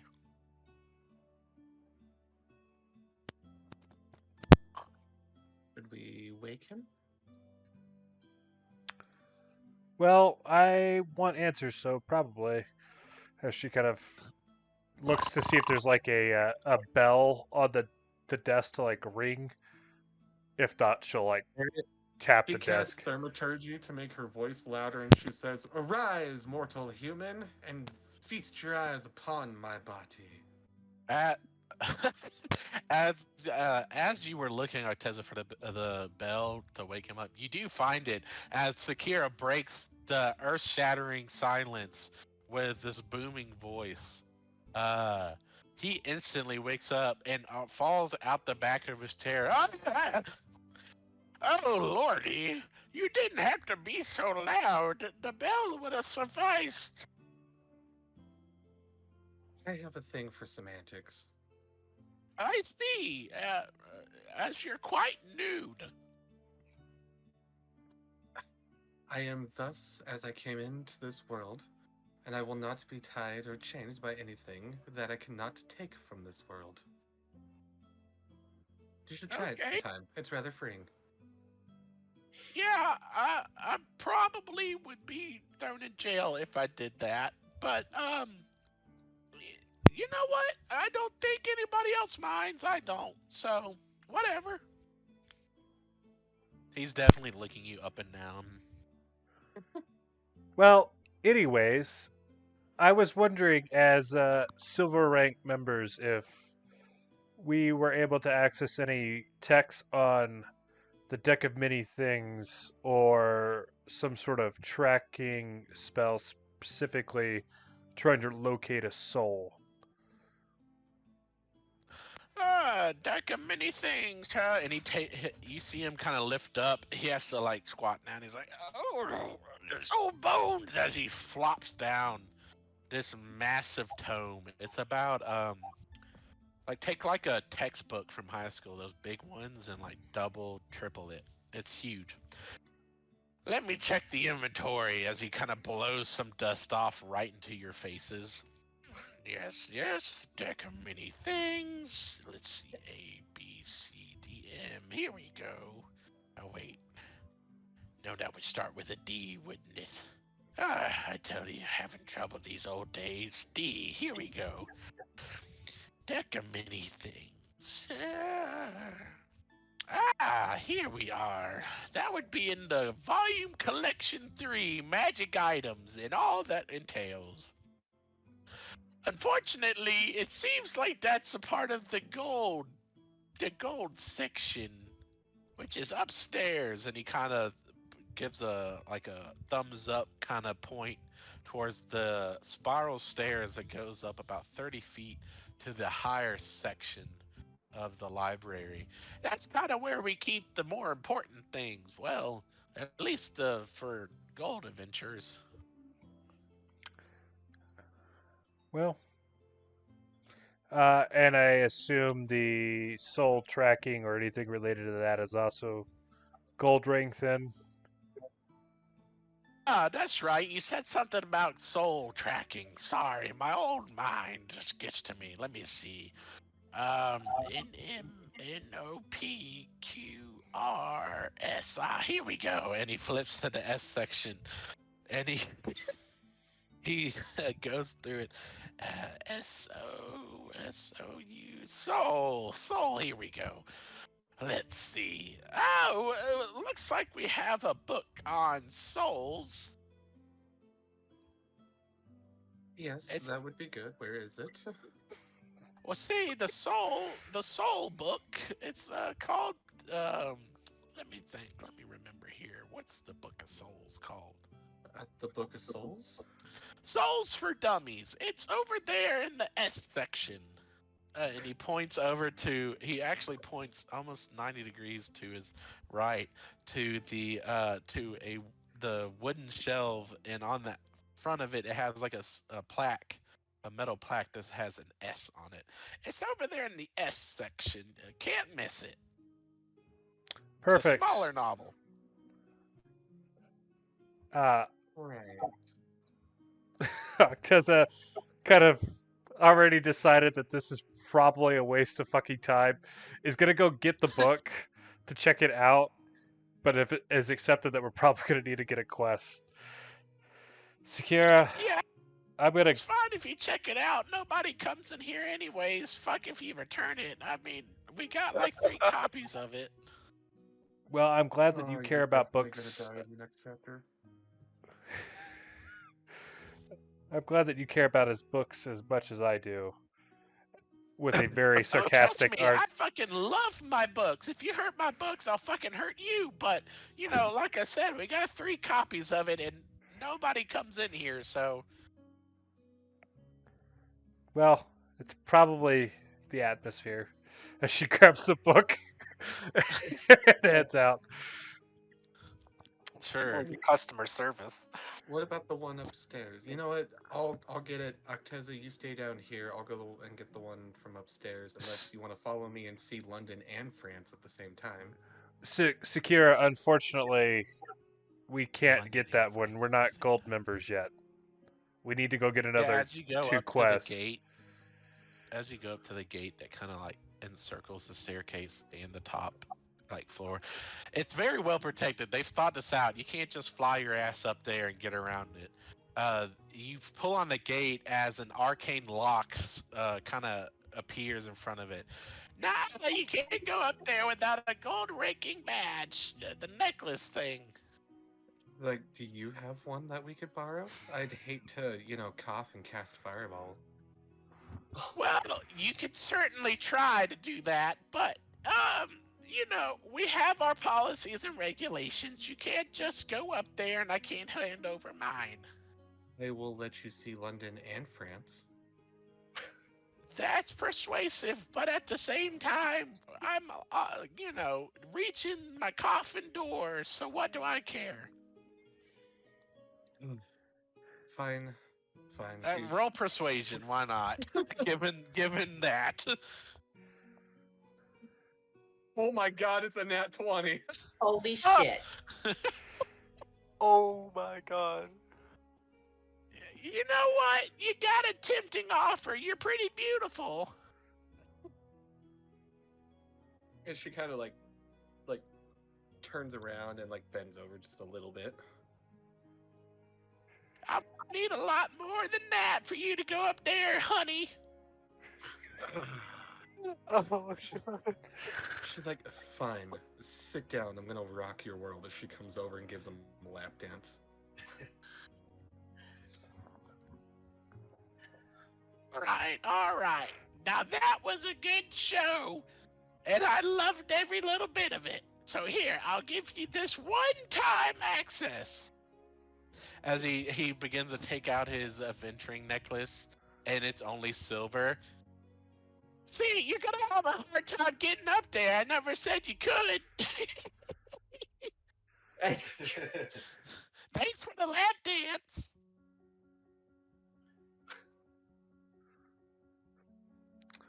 Well, I'm glad to see that we've wasted both ours and your time. Sakira, I'm gonna go get a That's quest from great. the. I'm gonna get another quest if you'd care to join me to help me pick. My time was great. Come back anytime. She says, absolutely, Acteza, but as she leaves, she looks back at him and says, darkness, and casts darkness on him. Counterspell.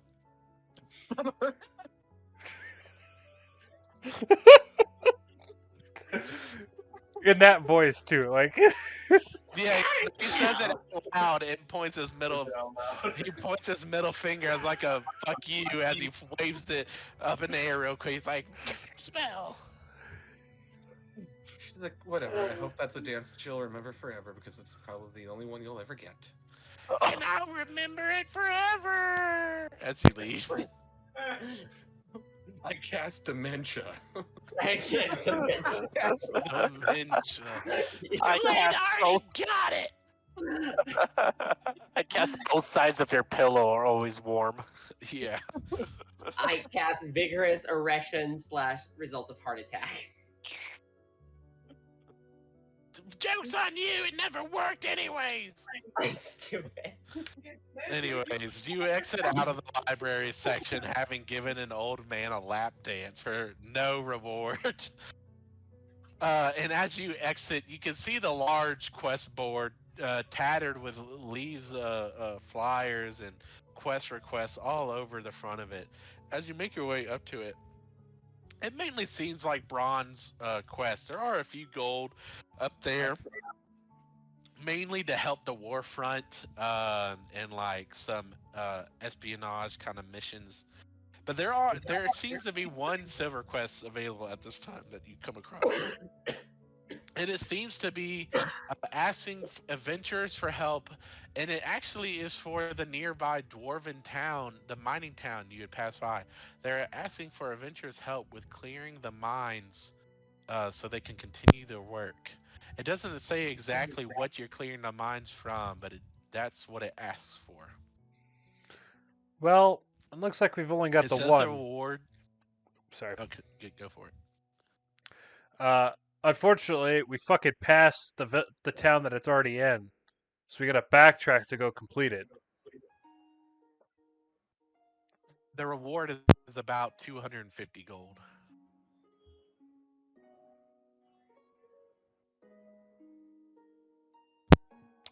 Well, if we've only got the one, we've only got the one.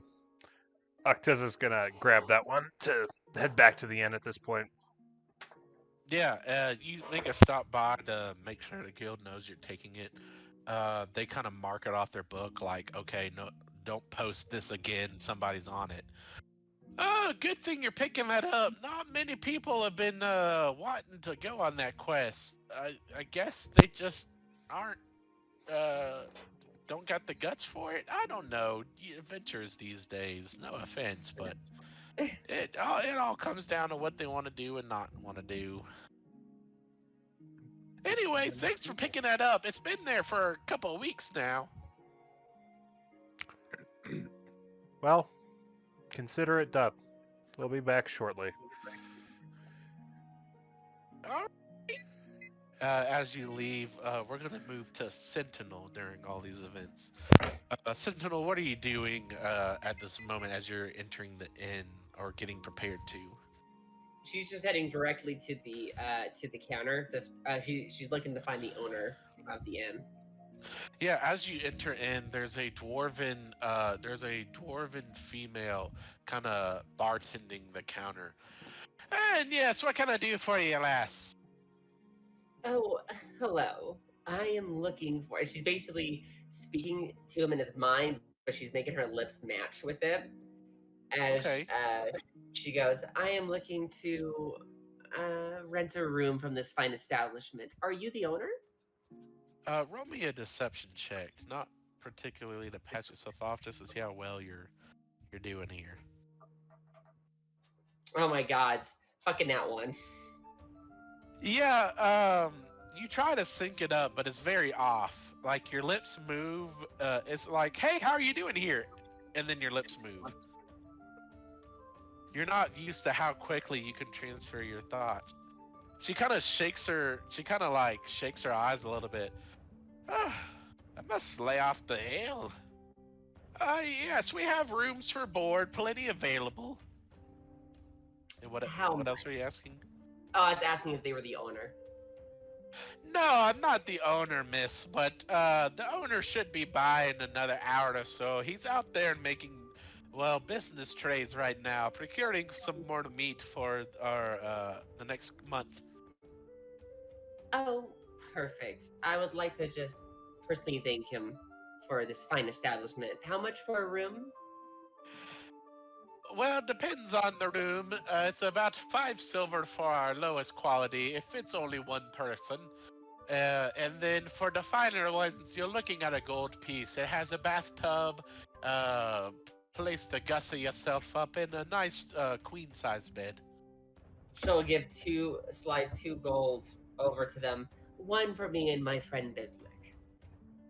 Oh, well, that's some fine service there. Gladly, we'll get those rooms ready for you pronto. Perfect. And if you do see the owner, let him know that I'm intrigued of looking to help with his inn to make even a better business. Hey, I'll let him know when he comes by. And do you know where the closest enchanting store is? Let's see. Well, there's a magic shop that also dabbles in enchanting here in the district. It's about a quarter-mile walk down the west street.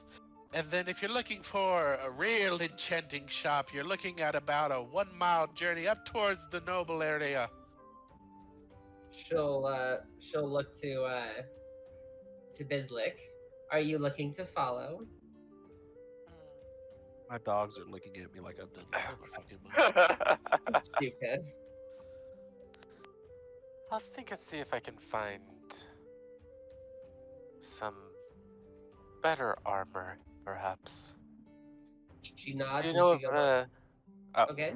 No, go ahead. Well, Apologize. go over to the tavern keeper. I'm like, do you know where I could find a armorer? A smithy you're looking for. Yeah, there's plenty of them to be found here in this war-torn capital. Well, it depends on the kind of class you're looking for. There is one up near the enchanting shop I previously mentioned. Alright. Thank you so much for your help. And Sentinel will start heading that way. You're welcome to follow her. Yep. Look, we'll start heading to that smithy. I'm going to that mile away And she's gonna leave her human thrall to take care of the bio cart wagon to get it all put away. Yeah, he'll take care of the both wagons, kind of making sure the animals are fed. He'll just take his rest in the wagons while y'all are here, and he'll just make sure they're tidy and secure. She'll just leave both her thralls, one hidden and one is welcome to kind of walk around, but just to keep just to keep the wagons a bit more safe. Yeah, the Minotaur for sure stays hidden. For sure, he does not come out. But yeah, I'm gonna go straight for that enchanting store. Okay. Yeah, I'd say this is still happening while y'all were in the library, lap dance included and all. You make your way up towards the finer area closer to the castle keep. I wouldn't say as close as your mansion in Amon is to the castle. It's like on the porch step kind of area, that close. But you are in a nicer area. Money travels here a lot more than it does in the area you were before. Okay. As you come up, you find the enchanting shop, Delvers of Magic. It seems like a magic shop, but it seems like they sell less than they do enchanting. Across the street, about another house or two down, you see the smithing forge. It is ablaze as smoke kind of funnels out the chimney. It is Fire Forge is the name. I like that name. That's a cool last name. We'll start with Sentinel. What are you doing? I'm gonna As go. you kind of enter the place. Hello, is anyone here? Yes, we'll be with you in just a moment. As you see what looks to be a elven man, high elf male of about middle age, putting away some items on a shelf behind the desk. Yes, what can I help you with?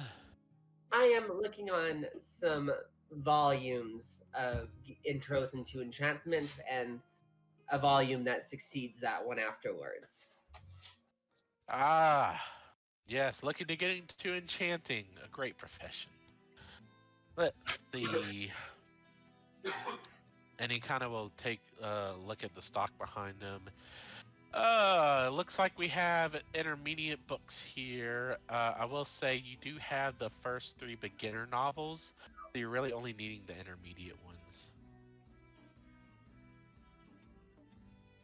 Yes, we have the intermediate set here if you'd like to take a look. I would. And is there one after that as well that you have? Yes, we have the expert set, or like the master's set. It's the final 3 books on enchanting. Outside of that, real world experience will be the only teacher. Nope, that is more than perfect. I'll buy all of them. All right, that'll be about 50 gold for the lot. She easily slides it over as she kind of looks around the store. Is there any kits I can use? Like enchanting supplies? Sure. In my world, kind of like in Skyrim, you need soul crystals. You fill that either with magical energy or actual souls, as the name entails, either monster or whatever. The more higher quality the being, the better the soul, and the larger the soul crystal you need. But the better enchant you can do with it. And do I just need the crystal to take a soul? You need an empty crystal on your person. When you slay a monster, you just entraps the soul. She'll buy. And how many soul shards do you have? Let's see. The lesser variety, we have about 10 in stock. Of the greater and superior variety, we only have 1 superior in stock. Greater, we only have 3. How much for all of them? The superior is going to run you about 3,000 gold. The graders run about 1,000, and then the lesser. I'm going to add another one. The lesser and average soul crystals.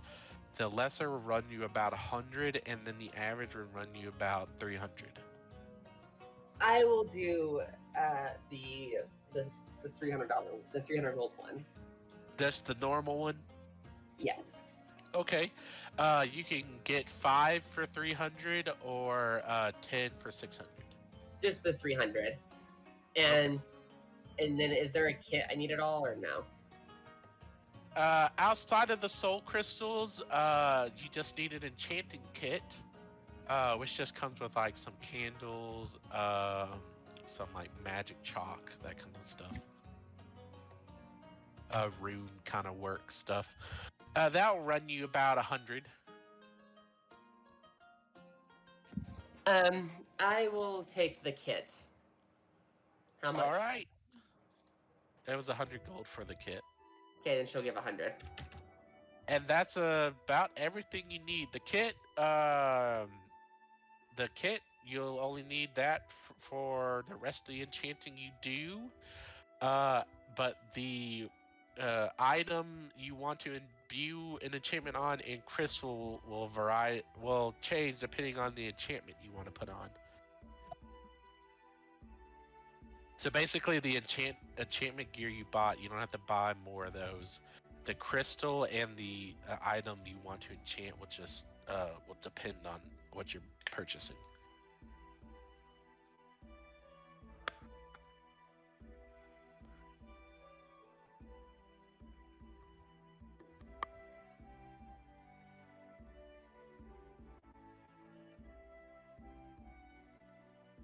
Wait, can you hear me?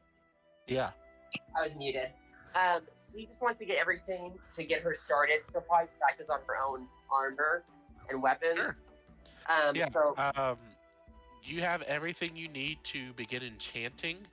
The normal crystals can enchant up to a +1 weapon kind of enchant level, so about like uncommon to maybe rare level. You'd need something a bit higher than that to get anything further. cool.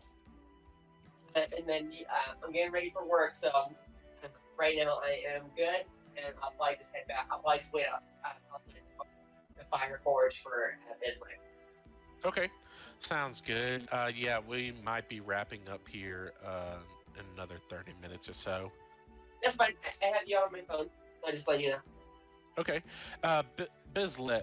Bizelk, as you head over to Fireforge, kind of what are you looking for? What are you doing? I'm gonna look for what's in the shop. We're still looking for something to reinforce his current armor, like clothing with. Okay, it's like an upgrade or just to make the armor you're wearing better? Yeah, just an upgrade with it. Okay. Yeah, as you enter the shop, or like forge front, you are also met with another dwarf. This seems to be a dwarven run shop. So from what you can tell, there may be higher quality armor, given ancestry of dwarves and elves kind of making some high quality gear. As you enter in, you're kind of met with a gruff looking dwarven smith. What can I do for you? I'm wondering if you can reinforce the current armor that I have. What armor are we working here? Let me see. Looks like hide armor. Dude. Nah, not much I can do for that knife here, pussy shit. What do you want? Something more metallic or hefty? Yeah. Changing routes, you would say, from this. What do you have for me? Well, depends on what you can muster. We have a range from heavier armor to more medium armor. You're looking at your chain to your plate, anything in between. Well, with more medium, I still need to be able to move quite freely. Well, let's see here.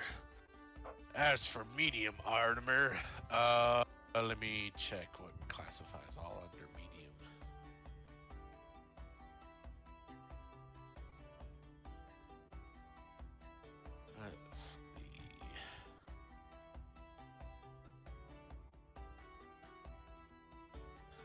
We have breastplates, chainmail, half plate, hide armor, though you're already wearing that. Outside of that, we have some scale mail. Spike armor is, well, we only have one of those, but still. How much for the scale mail? Scale mail, well, if you're looking for just a basic version, that'll be about 50 gold pieces. Anything enchanted will cost you some more. Let me see here. Oh, let's see what kind of scale mail there is.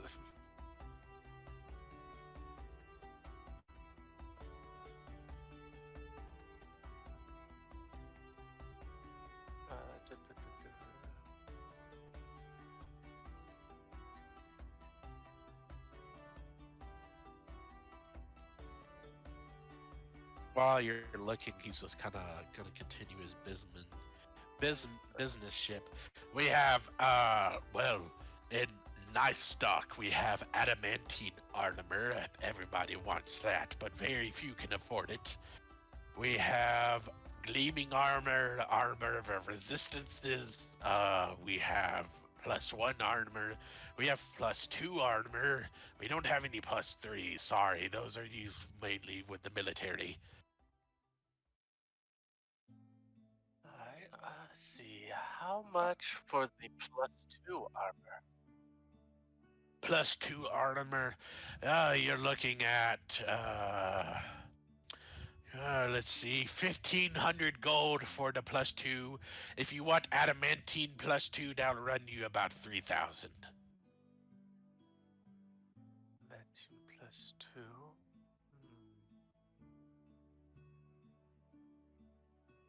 I'll take the adamantine +2.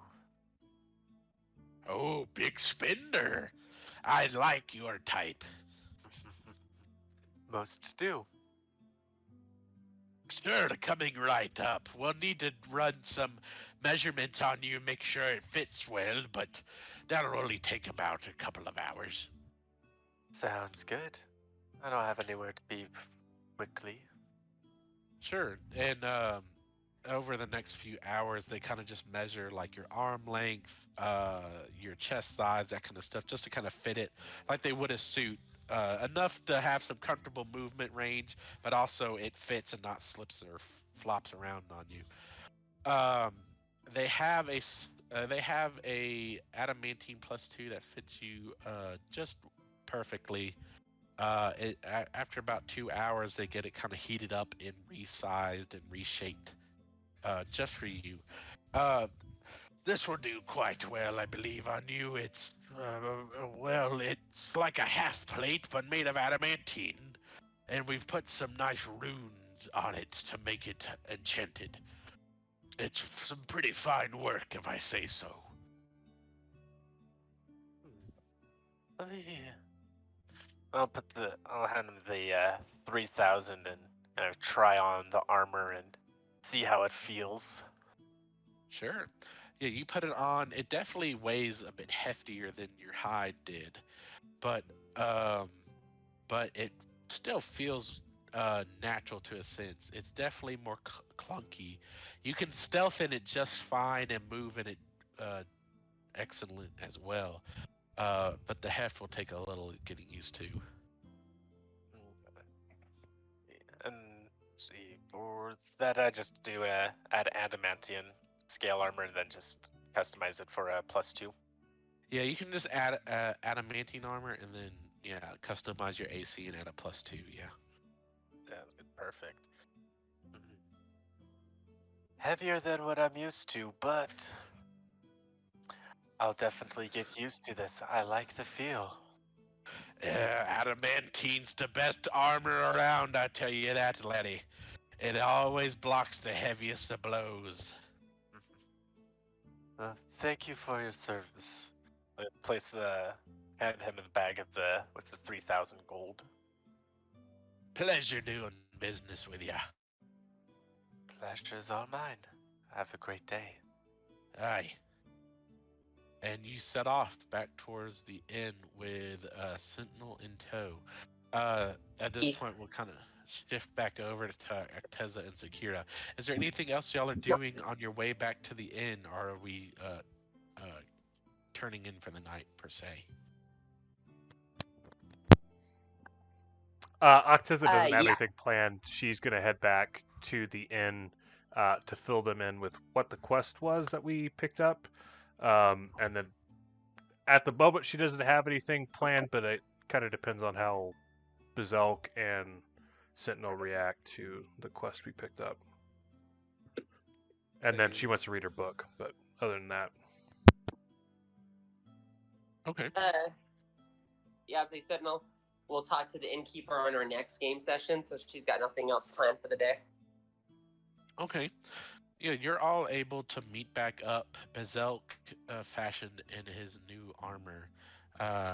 And the floor is yours, Acteza, to kind of inform everybody. Well, not surprising, the higher level techs are locked behind the gold member door. And by door, I literally mean there's a gate that prevents you from going up that's magically imbued. We got a book on souls that I'll begin reading through, but it looked like the only way really forward was to snag a quest, and they only had 1 silver. So I hope you like dwarven manufacturing, because it seems that we'll be heading back to the dwarven city. You try to bribe them at all to get to the higher levels? Me? No. Sakira did her best. I'll let her fill you in on the details.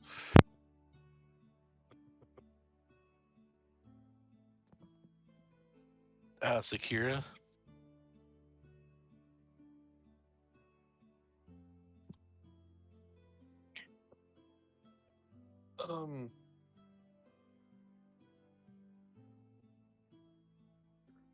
I'm sorry, I spaced that. It's been a long day at work. You're good. Acteza was just filling them in on what happened at the library outside of what you did, and then the quest. Would you have informed them what happened? She is kind of like, she gives like that death glare at Acteza, and looks at everybody and says, "We got a book and a quest. That was it." So, you did a striptease. I don't think there's much teasing when it comes to Sakira.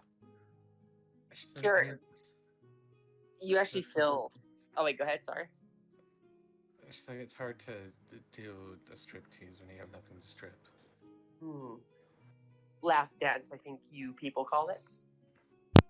She's like, listen, I don't know where you're getting your information from. You feel a small tinge of interest tug at your brain a little bit. It's like, why would you like a first-hand show? Possibly in the future. Just watch where those tentacles go, or don't. Oh? She looks at you as a high elf. Accordingly. Accordingly. So what's this quest that we have to complete? We go someplace, maybe we kill some things, we bring it back, we get some gold. Yes, as Sakira stated, the guild tends to leave this as vague as possible. It tells us to go to the dwarven city and help clear out the mines. Doesn't say what we're clearing out, just that it requires clearing. Yep, it could be we're clearing out the dwarves, it could be we're clearing out orcs, it could be we're clearing out gas. Who knows? Well, I will be ready in the morning, and I am excited to see what we discover in these intrusive mines.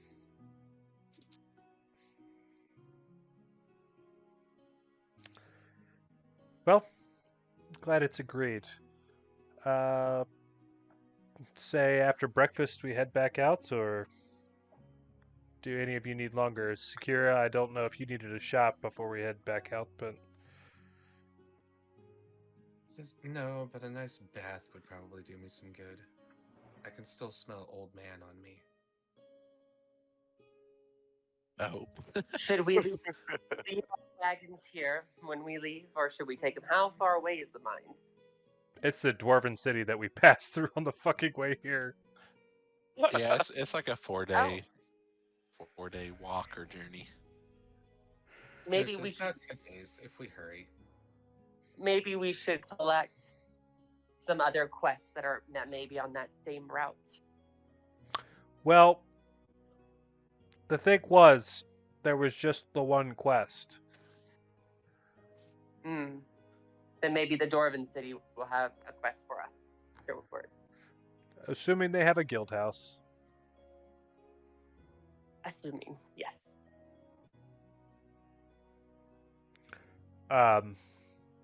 Seeing that we have come to an accord, Acteza will head out to the Spirit of Sinrot. She's going to just spend the night in the carriage. Okay. Reading, she'll read for a while beforehand to see if there's any information in the Souls for Beginners book. Not overly hopeful of obtaining anything, but Yeah. It's a smaller kind of book, given like your intelligence and I mean just backstory of reading a lot of info and all that. You're able to basically put it down in one night. Some sections you skim over, like the philosophy of souls and the thought of souls. You're like, nah, get me to the meteor stuff. What actual info about souls? Um, and you come across sections that just talk about everybody has a soul. It just depends on the strength of it that gives things sentience and that kind of aspect. One notion that catches your eye is a body can remain alive after souls are ripped from it. Like a creature without a soul can still function and live off basic need, like basic commands or like basic brain function. Which, given Zenrot's state, it clearly shows that to be the case. Outside of how to find a soul, it does not cover much on that aspect, given this is not some very powerful tome. This is just some basic knowledge of about souls and kind of how they work. That's really all you glean from it, at least with this idea that Zenrot is okay without her soul, or at least not in immediate danger. cool. All right. Well, if there's anything else anybody would like to do, I think that would be the end of the session for now.